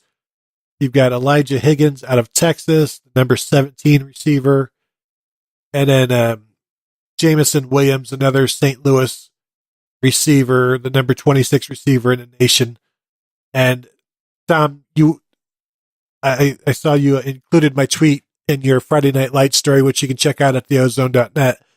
Jamison Williams last year averaged about 30 yards a catch.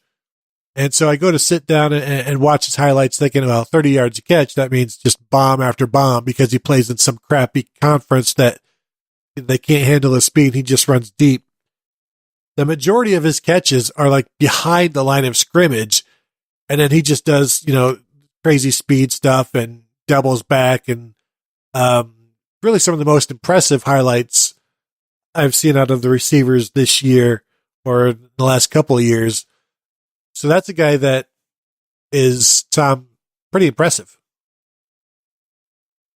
Yeah, they have those highlights are crazy. I mean, if you have not looked at that, you can go on the Ozone, and the article is Zach Harrison visit highlights, crucial Ohio State recruiting weekend. So you can find that article on the Ozone if you haven't seen it already, and the tweet and the video is right inside that article. His film is impressive. Like, you watch a lot of high school film, and it's always, it's highlights. So yes, guess what? Every single guy in his highlights is scoring a bunch of touchdowns because it's just the highlights, as the name sort of implies. But yeah, there's a little Ted Ginn in there. I mean, we talked about Garrett Wilson, the 5-star wide receiver from Texas, and his highlight film. And his highlight film, I mean, you comped him to Peter Warwick, and it was like, yeah, I could kind of see that.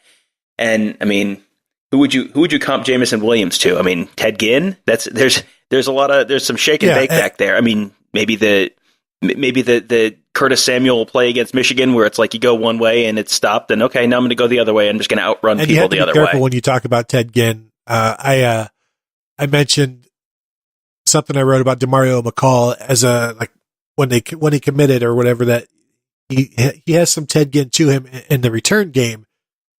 And I had an Ohio scout, sort of confront me on that. Like, do not say his name. Do not speak Ted Ginn's name, and certainly don't comp anybody to him. But when you watch it, you're like, I could see Ted Ginn doing that. I could see him catching this ball behind the line, making this guy miss, and then just zipping up the sideline. Everything that Jamison Williams did, I could see Ted Ginn doing that. Yeah, it's really go watch that. Find that highlight video and watch it. It's pretty impressive. What's interesting to me is St. Louis has turned into this wide receiver pipeline for Ohio State all of a sudden. They got Cameron Brown, they got Cameron Babb last year, both wide receivers from St. Louis. You got Ezekiel Elliott, who's obviously a running back. But I mean, when you go back in your mind, in Missouri recruits that Ohio State has signed, it's like they're all offensive skill guys. I mean, even going back to Jimmy Redmond and Reggie Germany in the late 90s, it's all wide receivers and Ezekiel Elliott. And now this year you've got Jamison Williams, you've got Marcus Washington, again, 2 wide receivers from St. Louis. So I don't know what it is. It's something in the water in St. Louis, but they are pumping out some incredible wide receiver talent, and it's all coming to Ohio State. And there's also some key unofficial visitors, especially at quarterback. Now, there's two 2020 quarterbacks coming in. Jack Miller from Arizona and the CJ Dixon guy from somewhere in the South. But I was thinking about this today, that CJ Dixon has some really good offers, and Jack Miller, I believe, is the number one pro-style passer in the 2020 class, who people expect him to end up at Ohio State. And Tom, I was thinking today that if they want Jack Miller to commit, maybe they try to make him jealous with CJ Dixon. And they give him a little more attention and maybe like sort of treat this like you give a girl some attention so that your girlfriend, gets jealous. And so maybe they're going to try to shower some praise on Dixon, and Jack Miller be like, oh yeah, well, I'm going to commit. And then they'll be like, oh, okay, congrats, we're committed. I'll show you. I'm going to come play football for your team. That'll you teach like that? Yeah, you know what? I the whole prom thing that I mentioned earlier sort of made me uncomfortable as I was talking through it. So I'm just going to completely forget that you said anything about flirting with another girl, and we're just going to move on. CJ Dixon. First of all, Jack Miller is the number 5 pro style quarterback in the 2020 class, number 78 overall. Very, very talented quarterback. His crystal ball is all Ohio State except for one person who was like from 2017, had a cloudy, I think. So, and he's from Phoenix, Arizona, Scottsdale. And this is his 4th trip to Columbus since last June. So, one of the rules of thumb in recruiting is don't listen to what they say, look at what they're doing. I mean, if you are making 4 separate trips from Arizona in the span of a year, you are obviously very seriously interested in Ohio State. Yeah, but that's a Southwest hub. It's no big deal. Yeah, that's true. Want to get away? So that's one. That's the guy who is. If you had a quarterback on commitment watch this year or this weekend, it wouldn't probably be Brian Maurer. It wouldn't probably be CJ Dixon. It would be Jack Miller. So, and if they get him, he is someone who is, has the potential to be that next 3-year starter kind of quarterback. He is very interested in being here. He is very talented, and I think he could be that kind of next big guy here. The other guy in the 2020 class is CJ Dixon, who's from Georgia. Ohio State just offered him a scholarship last week, which you always wonder a little bit about. Did they offer him a scholarship to try and get him to come up here in camp? But immediately after that, Alabama and Georgia both offered him as well. That's all happened in the last about 7 days. So if Ohio State, Georgia, and Alabama are offering you as a quarterback, you're probably a pretty good talent. He's not rated by any of the services yet. Most of them haven't gotten around to 2020 kids basically at this point, but he's certainly, based on that offer list, he seems like he's, someone that you should be interested in seeing in Scarlet and Gray. Looking at the trouble they are in right now, or are having with quarterbacks in 2019, it might make sense to try to lock up 2020 as quickly as possible, just so that you're not dealing with this situation next year as well. And then if you get a quarterback locked in now, those are the guys who are also, they're expected to then go and recruit, and most of them will. They'll spearhead a lot of the class and bring players together. And, well, I want to go play with Jack Miller. That's what the receivers think. That's what the running backs think. I want to go play with this guy. And so you get them locked in quickly, or the sooner the better, I think. And then if it turns out, he doesn't have a great junior season, you move on, or you put out more feelers. But I think they don't want to go through next year what they're going through this year, where you're not picking through the scraps, but you're looking to maybe repurpose some furniture that somebody else has tossed out. I think they'd rather go shop at the furniture store rather than drive by somebody's house and, hey, they don't even want that bookcase anymore. So get Jack Miller in, maybe push him to commit. However, if you have to make him jealous, or if you just show him a really good time and this is the place for you, whichever way they think is the better option. Little from column A, little from column B. Who's to say who knows more about recruiting, me or Urban Meyer? We don't have time for that argument. But with, Tom, I know you got to say something. What? I just have this image in my head of Urban Meyer tweeting to Jack Miller, "How many retweets to take you to prom?" I don't know. I think that might be an NCAA violation, but so that's probably why that hasn't happened yet. Yeah, and if Tim Brewster hasn't done it, then so then Jack Miller, his teammate, running back Darvin Hubbard, who is originally from Akron, 2020 running back, pretty good running back, does not yet have an Ohio State offer. He expects one, and if he gets that Ohio State offer, he's eventually most likely going to be a Buckeye. Now, there's a couple of corners coming in from Trinity Christian Academy, which in Jacksonville, which is the same place that sent Ohio State Shaun Wade and Tyreek Johnson. Miles Brooks is one of them. He's like the number 13 corner. The other is Fred Davis. He's like the number 5 corner. And I am of the opinion that right now, Ohio State should just have a standing scholarship offer for any cornerback who starts more than, say, 3 games at Trinity Christian. If you can start 3 games, then you have an Ohio State offer. These guys, they crank out 6'2" corners like Glenville used to crank out, Ohio State Buckeyes. And so those are some of the guys coming into town. If you're interested in going to Friday Night Lights, here's sort of what you can expect. I believe parking is free. There should be plenty of parking. They want you to park on the east side of the stadium. When you get there, the only way you'll know who the players are is if you already know who the players are, what they look like. There's really going to be no way to tell. There's no handouts with now I can't even say jersey numbers because they're all just wearing numbers on their shirts like you would if you're running a marathon. And then the trouble with that is when you got the receivers and the corners, the receivers and the defensive backs doing one-on-one, they grab each other, the numbers get ripped off. And so even if you had a roster with numbers, it would only last so long. There's a lot of loud music. It's hard to talk to people because the music is so loud. It's hard to focus on, it's hard to see everything that you want to see. Now, you'll be able to watch, one-on-ones with receivers and corners and the quarterbacks throwing to them, which I think is probably the most interesting thing because it's what you're most familiar with.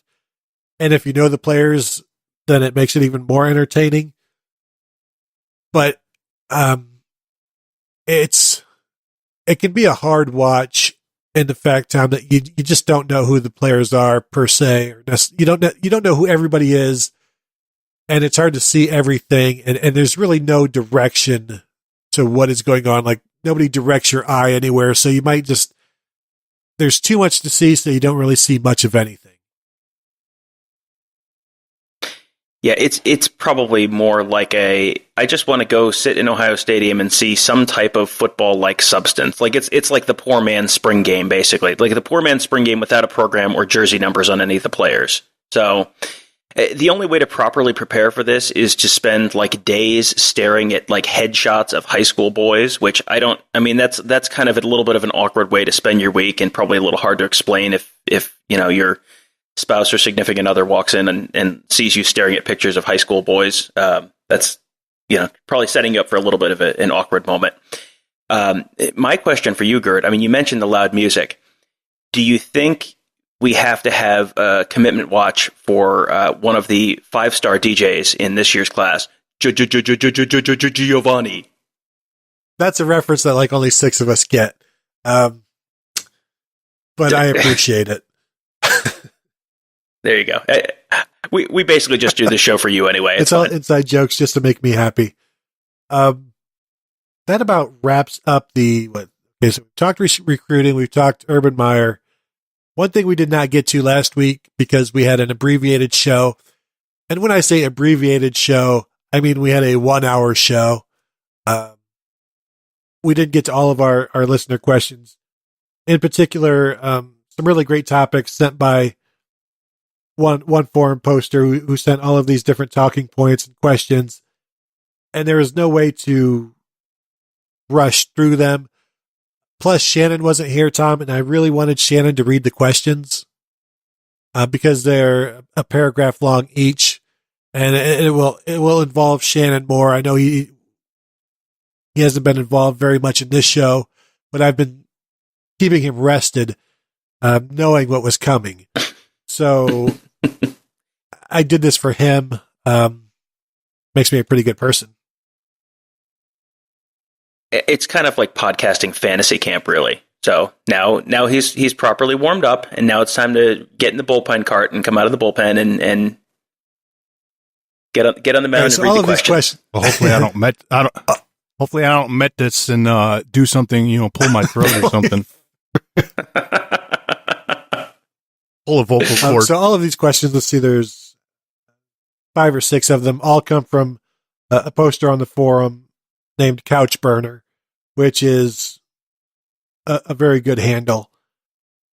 But Shannon, let's go with the first one. All right, we have 6 or 7 receivers that will play a lot. Is that 3 too many? All of them have shown flashes that they could be really good, but in general, this group has not lived up to the expectations. They are all talented with high ceilings, but are they choking themselves out? Would it be better to name 3 starters and stick to them so that we get more snaps? Would it assist Haskins' development to work with the smaller group? And this is a question that it sort of gets asked every year because of Zach Smith and Urban Meyer militantly going with this 6 receiver rotation. But nobody had a problem with it in 2014.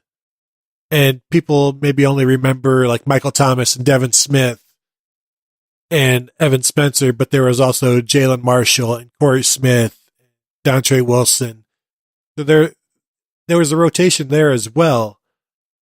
So there's always going to be that rotation. Now, would it help Dwayne Haskins if that was cut in half? Tom, here's how I see it. When they're practicing and they're be it practice or be it just working out in the summer,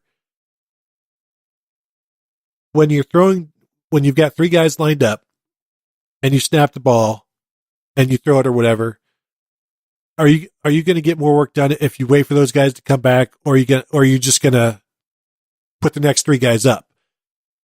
I think you get twice the reps for Dwayne Haskins by just sort of rotating these receivers. And so he should be able to build a rapport with everyone.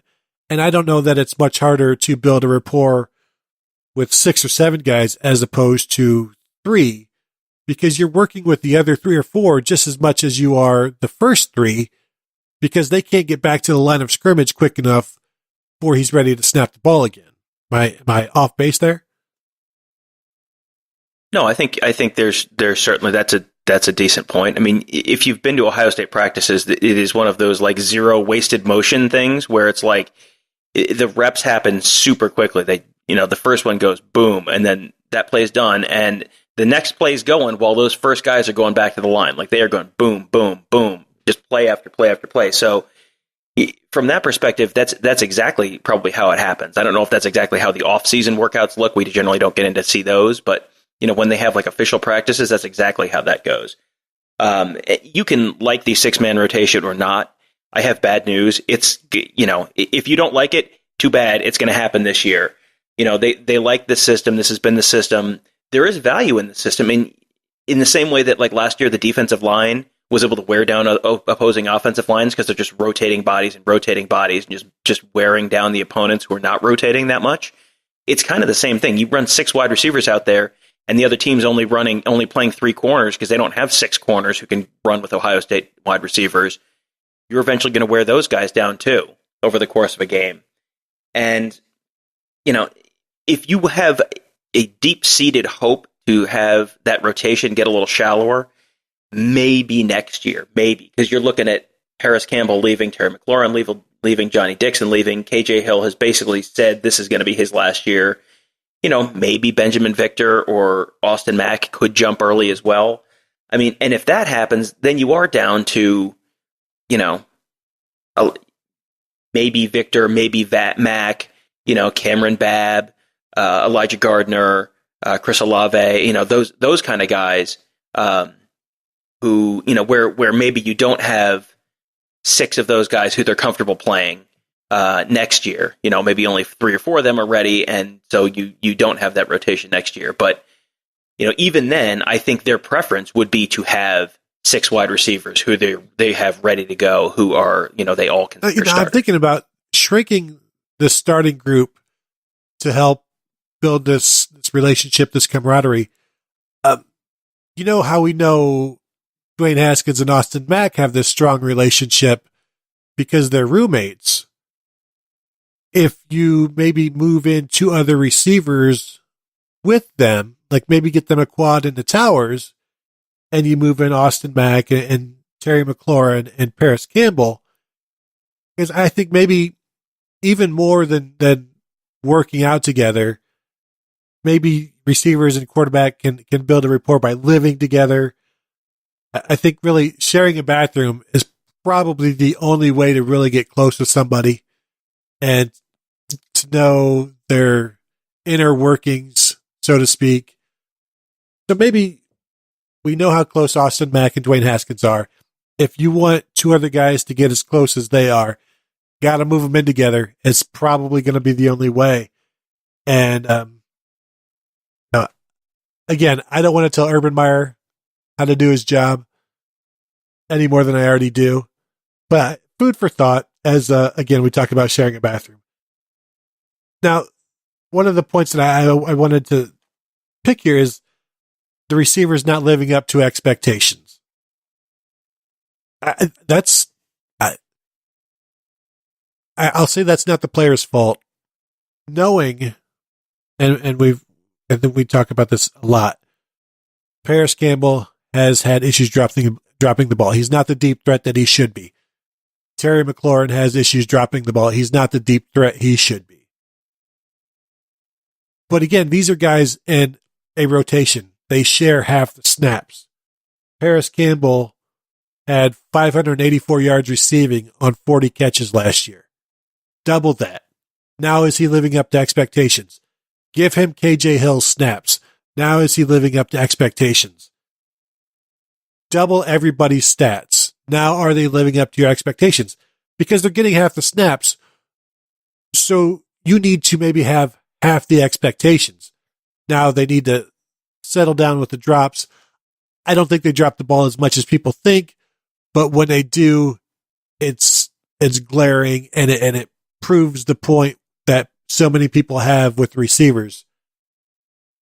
I just think, Tom, people need to, when we talked about this earlier in the show, expectations, they need to be dialed in correctly, especially with a group of 6 receivers who play half the time. Right. I mean, I think everyone has the expectation that an outstanding receiving season looks like 1,000 yards, 12 touchdowns, and it's like Nick Bosa's stats last year. Nick Bosa's stats last year are good, but they don't look completely insane because Nick Bosa's only playing 40% of the snaps. So when guys are playing 50% of the snaps, they're not going to hit those 1,000-yard seasons. Because, if you're hitting 1,000 yards in 50% of the snaps, that's the equivalent of a 2,000-yard season. And that's, I don't know how many 2,000-yard receiving seasons there have been in college football, but I can't imagine it's more than a couple. JT Barrett last year threw for more than 3,000 yards. He was not throwing those passes to himself. He's not Tate Martell. Some of them went to running backs. That's true. Some of them went to running backs, and, it's pretty much gospel that it's never to the tight end. So an awful lot of those passing yards went to the wide receivers. So these guys are catching the ball. 3,000 passing yards in a season is a very, very, very good season. But when you divide that, even if every single one of those went to wide receivers, divide that by 6, that's 500 yards for each of them. It's just, and it doesn't obviously divide quite evenly that way when you're actually out on the field, because some of them are going to tight ends, some of them are going to running backs and all that. But, that you are not a 3,000 yard passing season is a very good season. But when you're dividing it between 6 guys and also, a tight end or 2 and also a running back or 2, you're not going to have the 1,250 yard, 1,500 yard kind of receiving season. That's just, you have to kind of recalibrate your expectations with those stats, because, it's like, we've been making baseball analogies all night. People have, expectations that, a good pitcher, throws 8-10 complete games in a season, because that's the expectation, what the expectation was 30 years ago. Well, no one does that now because the game has changed. Well, wide receivers at Ohio State are not going to have 1,500 yard kind of receiving seasons like a Terry Glenn might have 20 years ago, because they rotate their receivers differently this year now than they did back then. Name the number 3 receiver from that 1995 team. Buster Tillman? Was he number 2? Probably. Who? Right? Because he was the only other one that I was even thinking. Demetrius Stanley was there, but Demetrius Stanley. But here, you talk for a minute and I'll look. Tom, who do you think was the number two receiver? Because the other thing with these expectations is, people want this Ohio State offense to be up tempo, and if you want it up tempo, you need more than 3 receivers. You need more than 4 receivers. You need to be able to churn these guys.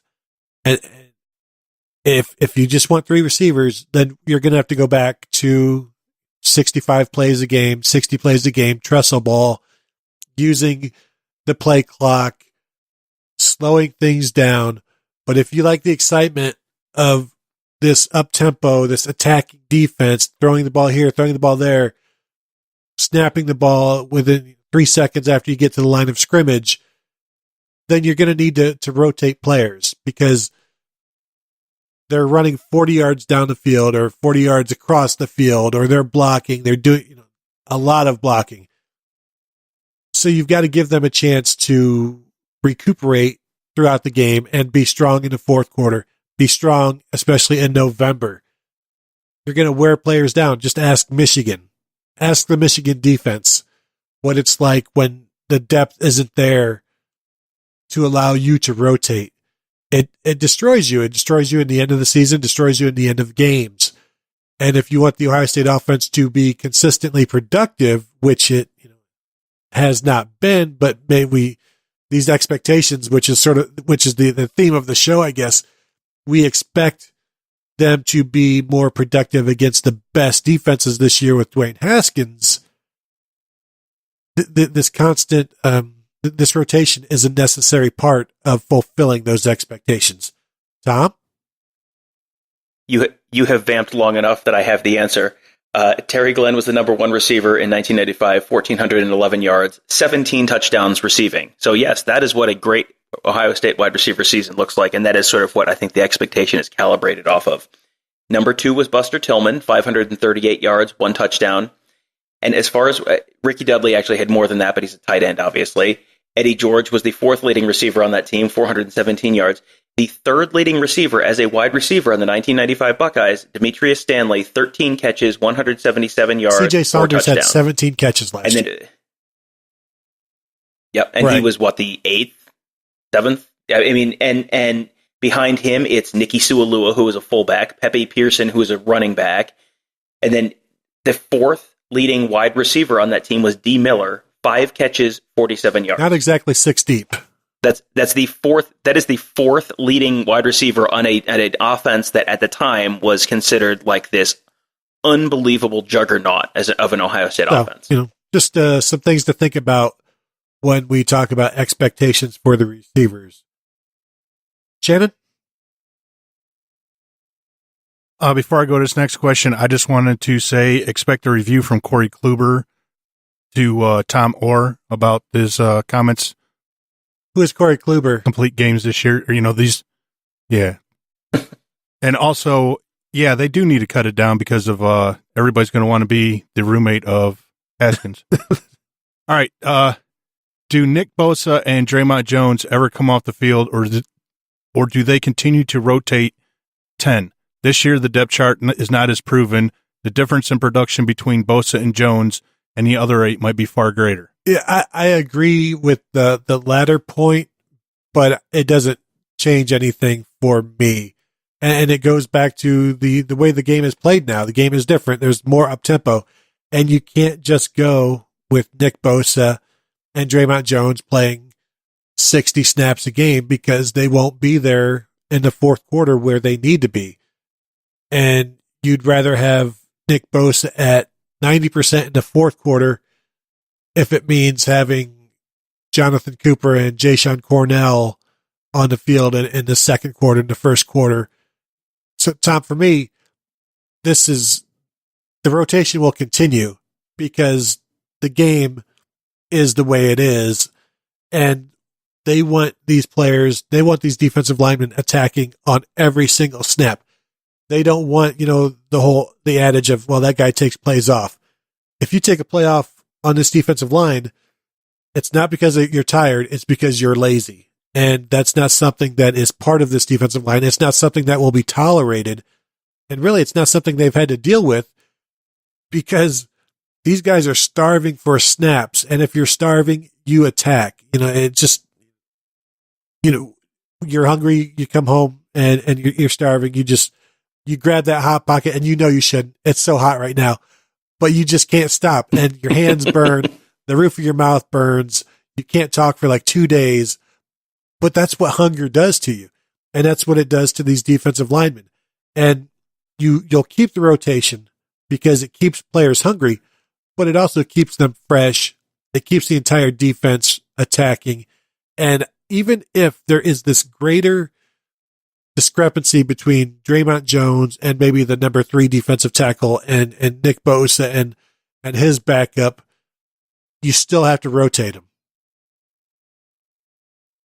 Right. This is very similar to the wide receiver question where, yes, you are going to want to see more Nick Bosa, but you are not going to exclusively see Nick Bosa because systemically they view the rotation as being a valuable thing. So you're going to see that rotation again this year. Nick Bosa last year, I feel like Nick Bosa kind of knew exactly how many snaps he was getting in most games last year. Like I remember talking to him a couple times and it was like, yeah, I'm getting about 35 snaps a game, 40 snaps a game, something like that. I think he is well aware of how many snaps he's getting in a given game, and you're probably going to see more snaps for him. You're not going to see 60 this year, but you're probably not going to see 35 either. But I don't know how much you're going to notice him going from 35 snaps to 45 snaps or something like that. You're still going to rotate. They're still going to swap guys out situationally in some cases. You're going to.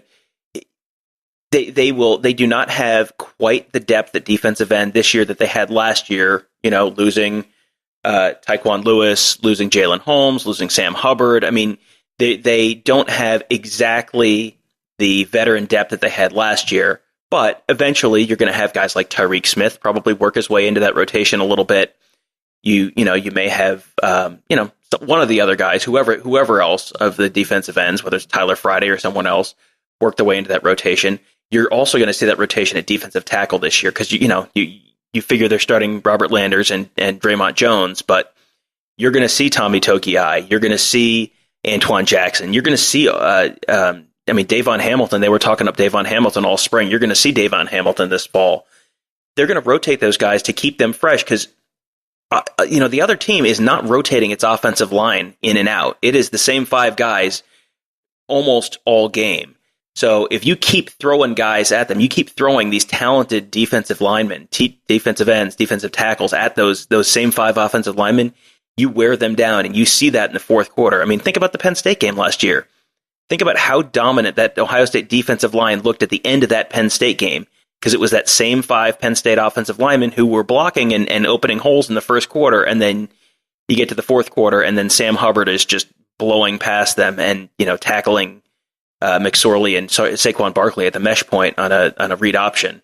because they are just worn down and they can't handle it. They can't keep up with the depth. Let's keep in mind who these players are that are waiting in the wings. I mean, the depth that they had at defensive end was more than anybody needs, because you've got Jonathan Cooper on the bench. You got Chase Young on the bench during games that were important. He played a lot in the blowouts. For a while, he was playing more than any other defensive end just because the games were out of hand so quickly. But you've got these guys who are now in the NFL, and Jonathan Cooper, this is his third year at Ohio State, and he's finally going to be in a position to be in the rotation. Now, if he was better, he could have been in the rotation like Nick Bosa. It took Nick freaking Bosa, to get into the rotation. Okay, so that's how good players have to be. Yeah, there's going to be a drop-off. But Ohio State has recruited pretty well, especially at defensive line. So if there are drop-offs, it's not the fault of the guys below the starters. It's Nick Bosa's fault, and it's Draymond Jones for being so darn good. So the guys behind him are still plenty good to play against Big Ten and other national powers. So I don't think the drop-off is relative to the competition, basically. It's relative just to Nick Bosa and Draymond Jones. And yeah, you're not going to have a lot of those guys, but there might still be some waiting in the wings, So don't sleep on like Tommy Togiai, Chase Young, Antoine Jackson, Davon Hamilton. I mean, a lot of names, even more potential. You want to get those guys involved because they can do what Larry Johnson wants them to do. So, yeah, the rotation will continue, and I think people will be pleased with it. Shannon, we could skip the special teams question because we handled that one earlier, I think. So what's next? All right. Well, is it all right if I add something to what you guys were saying with the defensive line Shannon, rotation? It is always okay for you to chime in, and if I don't mention it, that's just me trying to feed along. Go ahead. No, you look at Michigan. All right, they thought they had the best defensive line in the country last year. I mean, it was one of the top ones. Don't get me wrong, but I believe I think if I remember correctly, you might have tweeted out or something that Maurice Hurst played like almost every play, but maybe 5 for the whole game. Rayshon and Gary and Winovich, these guys you could see in the fourth quarter, they're not as effective. In 2015 at the, at Ohio Stadium for the game, the way Ohio State was moving up and down the field and had over 100 yards rushing, and you seen like Taco Charlton is 30 degrees outside and this kid's cramping up. They don't have any depth behind them in order to be able to have some kind of a rotation. Ohio State does have the talent and the depth. Michigan doesn't. So, I mean, you're definitely not in the same position as Michigan. So you're definitely in a huge positive. Yeah, depth is always a good thing. That's what recruiting is all about. That's what coaches are always trying to get, because they have all been in a position in their coaching careers where they haven't had depth, and they know what comes from it. All right, so the next question here is transfers and roster turnover. Is there more under Urban?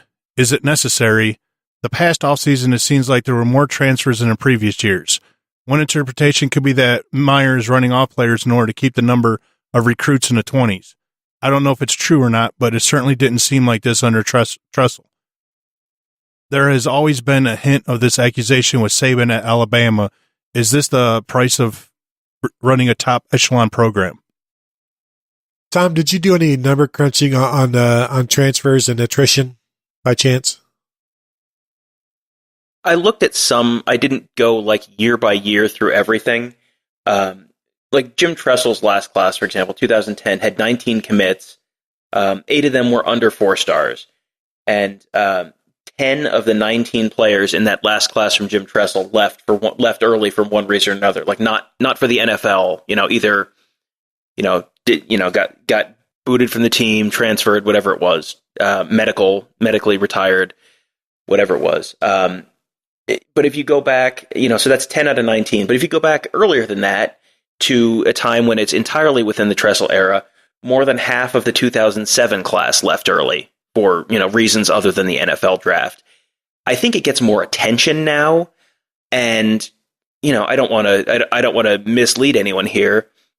There are players who, it's made clear to them that they probably don't have much of a future on the field at Ohio State. I think, there is a reason that we can predict with some certainty which players are probably going to end up transferring 3 or 4 months in the future. We had a conversation last year during the season about, okay, well, who's not gonna be here next year, and some of the names that have left were the names that we discussed months in advance. We're not magic. Like there is a pattern to the type of player who leaves.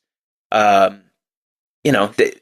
don't think they're necessarily told, get out, we're locking the door. You're not getting cut like it's an NFL team, but look, we thought you could play at this level. You can't play at this level. If you want to play, you should go play somewhere else. And that happens.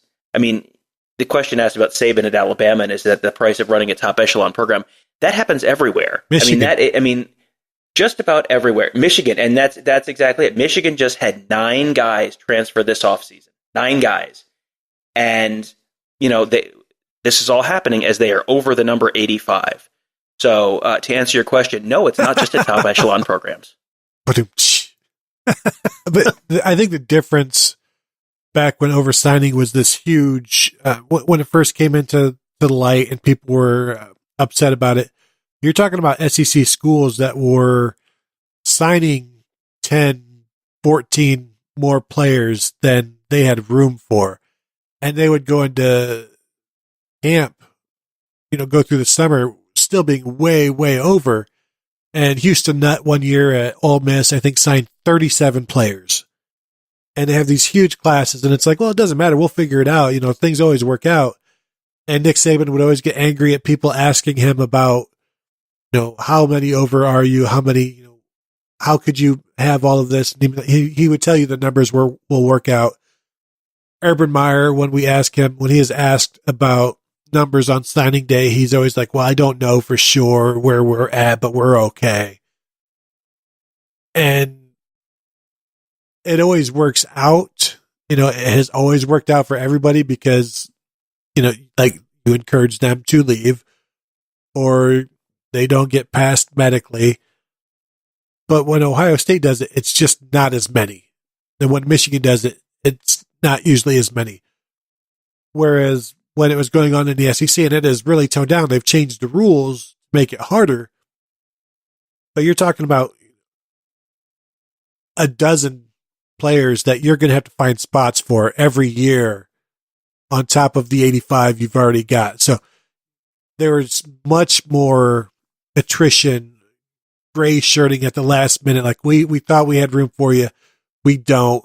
We have room for you next year.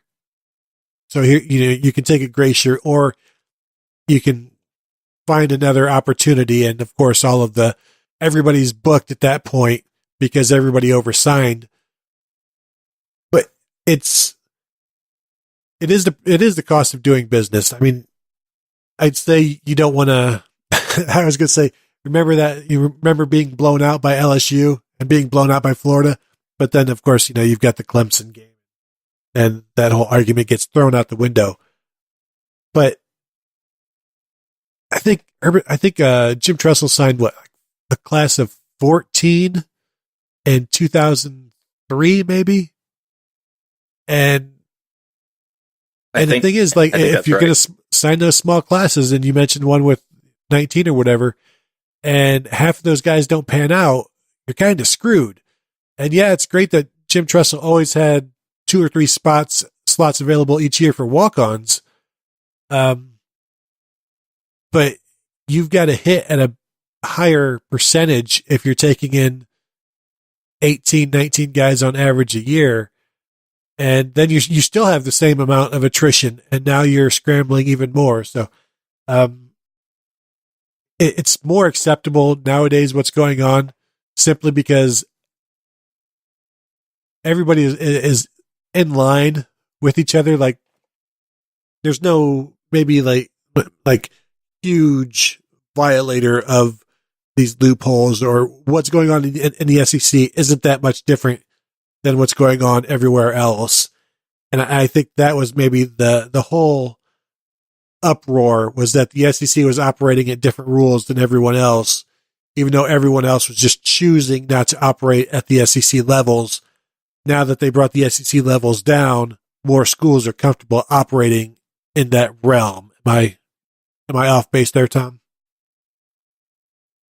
No, that's exactly right. This is not that the rest of the nation is now operating at the we're signing 37 kids in a class kind of level. The SEC tightened the restrictions on that a little bit, and it may be happening a little more in the Big Ten than it did 10 years ago, but not a lot more. And the SEC has now kind of come back to the pack, and they're signing kind of, you don't see those 35-man classes anymore. You see, big SEC classes are now like 27, 28, which is about what you see in the Big Ten as well. So there is a lot more attention paid to it now. I mean, that's something that we track, we cover, we report on that because it's, it is part of the story with signing day. It's not the fun part of the story, but it is part of the story. We report on that. A lot of the stuff with Ole Miss, 10 years ago, I think there was a little bit of complicity in the local media probably where they didn't report on it, and whether that's just no one thought to ask or it's not good for business to do that. If it's not getting reported on, it took, I think it was an Ozone Poster, wasn't it? Yes. An Ozone Poster who started oversigning.com? Yeah, it was. So it took someone kind of making that his little personal cause, basically, to bring that to light, because it wasn't necessarily happening at the local level. And we are not the only ones that track the scholarship numbers at Ohio State, because it's sort of an ongoing story, and it's exactly part of the off season. But because we're doing that, because other sites are doing that, that then brings it to more people's attention, and then it makes it more obvious when when someone leaves, like, hey, this might be why they're leaving. And, then you have Michigan fans tweeting, in my mentions or Gerd's mentions about how, dirty Ohio State's kicking players out. And, at the same time, Michigan's also sitting at 89 scholarships and coincidentally has a bunch of players who are leaving one way or the other. But we should say that the Big Ten, I believe, still has the rule that you can only oversign by 3. So wherever these scholarships are going or coming from, if you're going to be over, the office needs to know. And these are all things that go on behind the scenes where coaches always know, for the most part, which players are transferring. I guess they're given a leeway of not knowing where 3 of them are. But even then, I believe the rule is that they still have to explain where those 3 scholarships are coming from. So there's still some control and rules and regulations that they have to follow, even though Ohio State certainly signs more than they have room for, more than 3 than they have room for, because every year it's like, well, 10 guys are going to have to go, but what happens is 4 of them go pro, 2 of them, it's not guys just being cut, even though there is some of that being pushed out. But Urban Meyer is always so fearful of being short on the roster because it takes so many guys to be able to be perfect, which is what he wants. So you need as close to 85 as you can get every year. And so in order to get 85, you have to shoot for like 89 and then fall back to where things are eventually going to settle. Anything else on that topic, Tom? Shannon? I was just going to say it's nice that Michigan can oversign and say that their walk-ons are better than that's a good scholarship players. Point. If you're oversigning, your scholarship players should be better than your walk-ons because you've got more scholarship players. If your walk-ons are better than even more than 85 scholarship players, Tom, you've got trouble.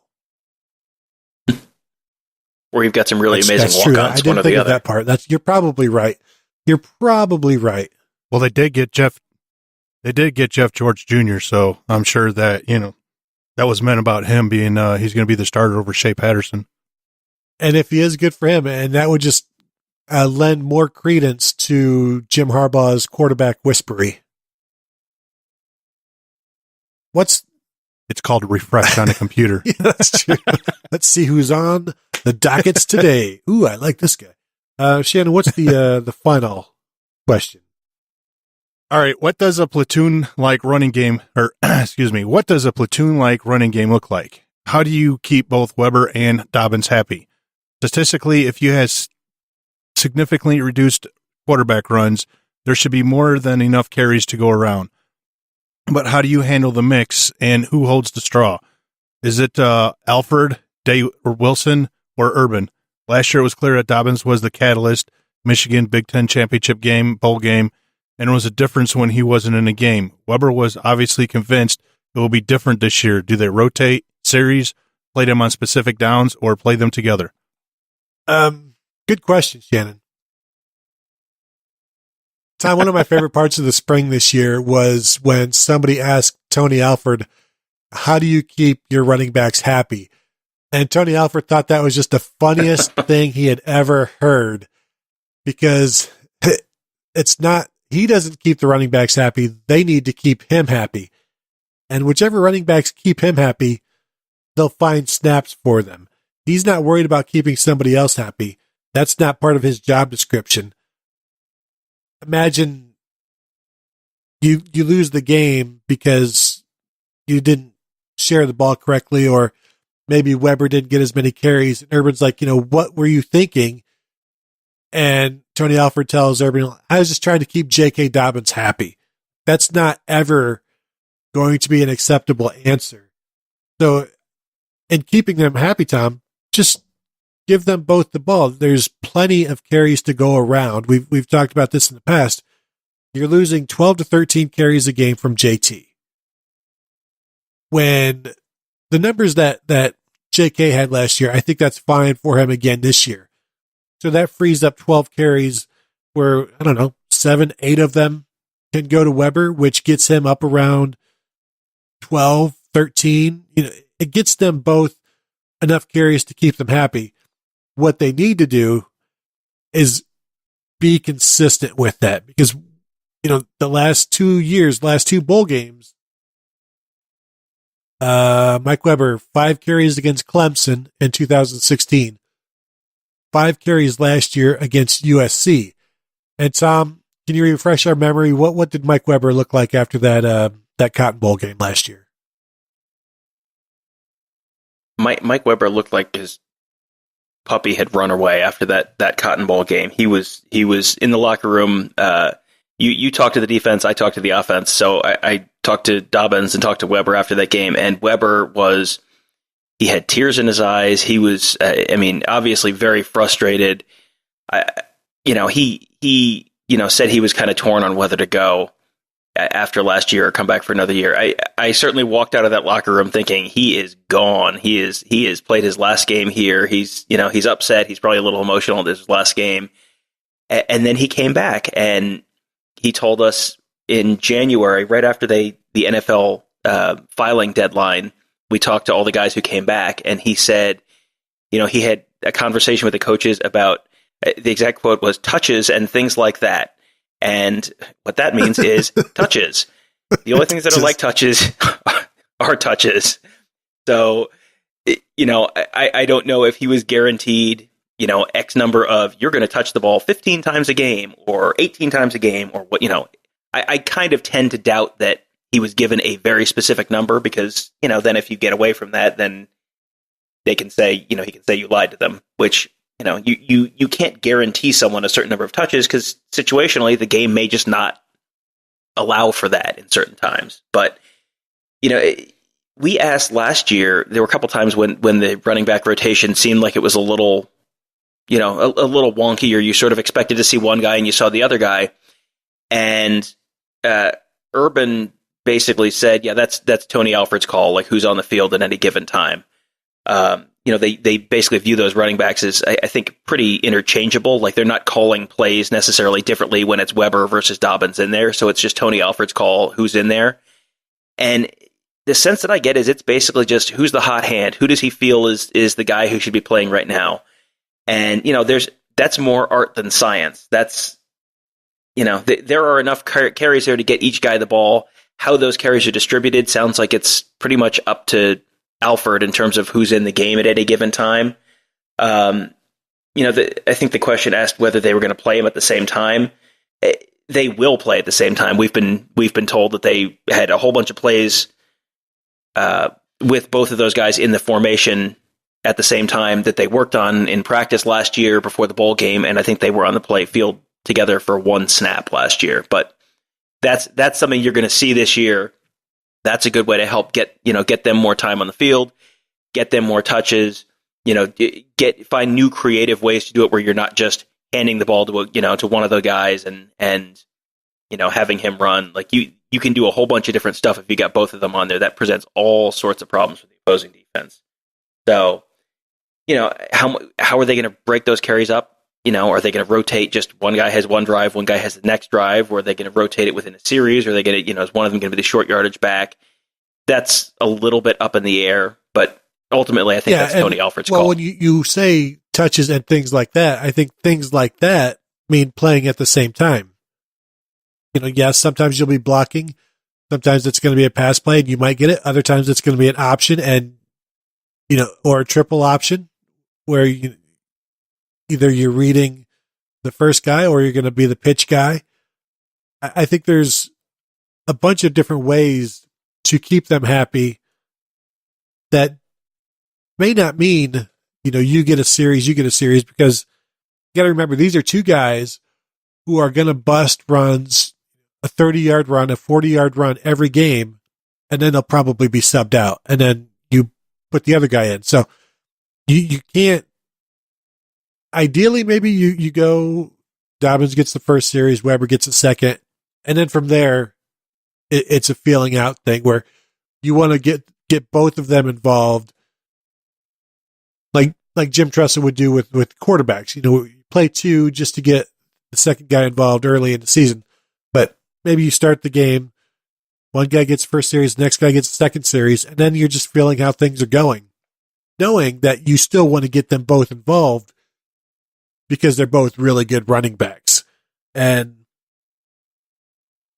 the first 15 plays are scripted, so maybe you also script who and when.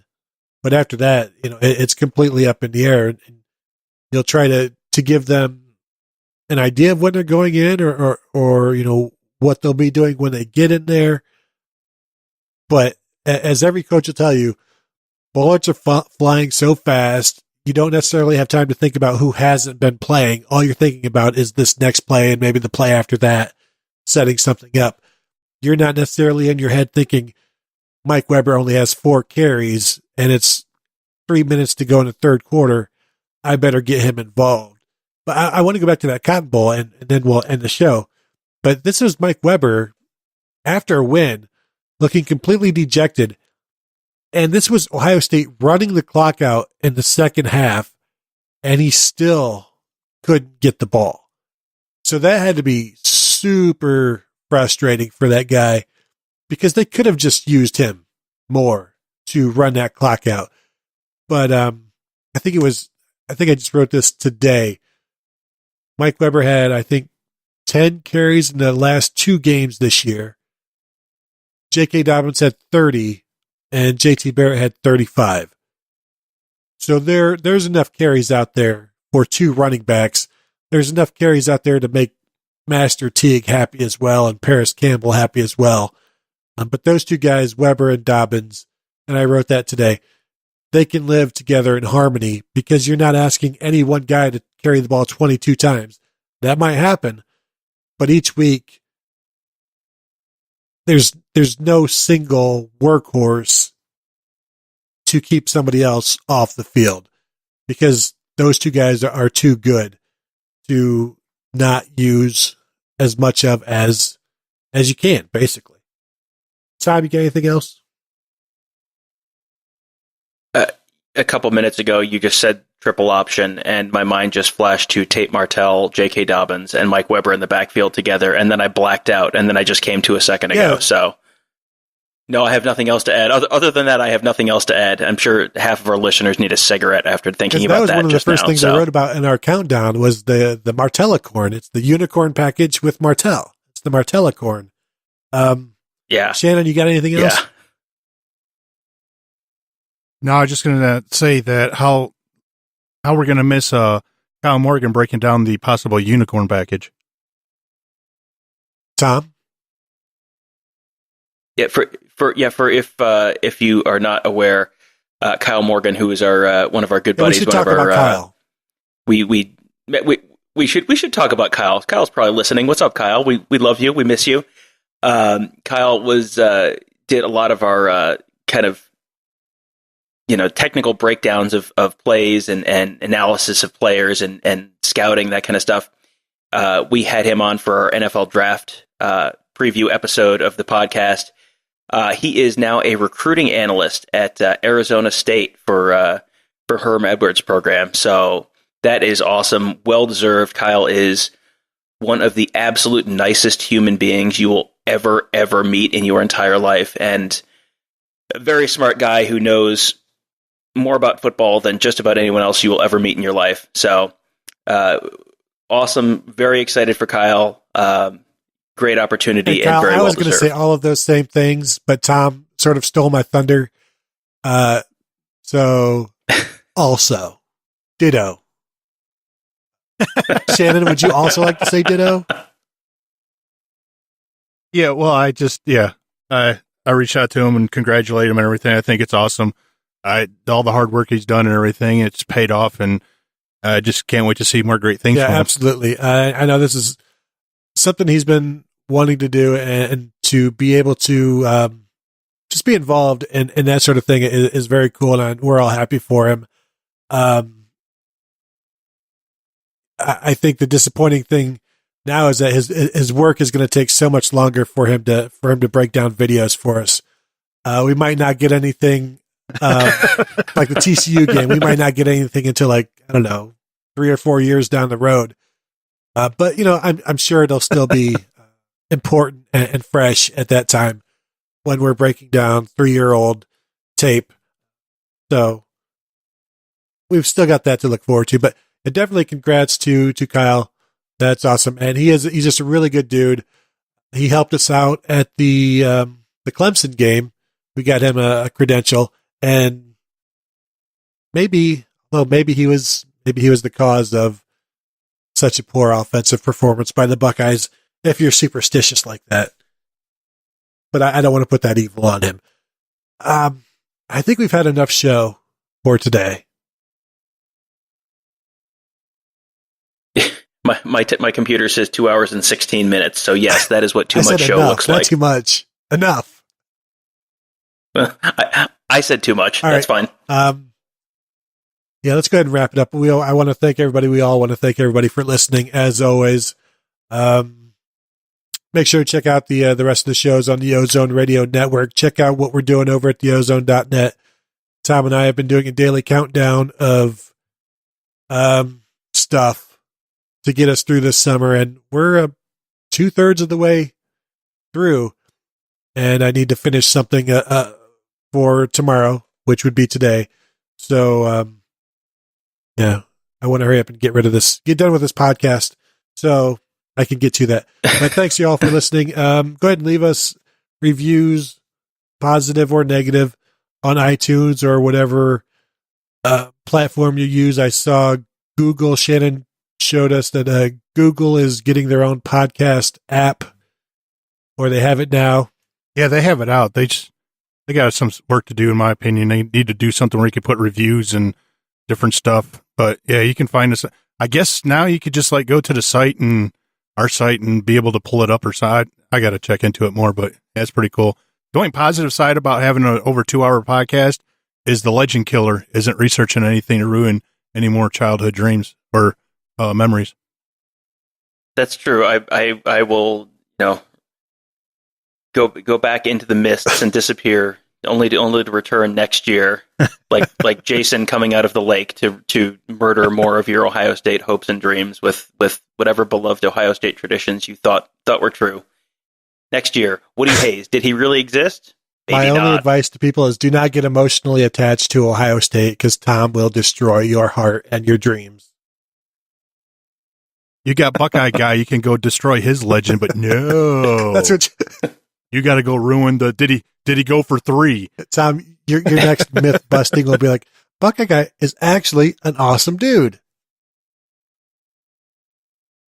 This goes right back to, this is a perfect, we went full circle. This is exactly how we started There you the go. episode. And scene. All right. Have a good night, everybody. Good day, everybody. We will talk to you next week.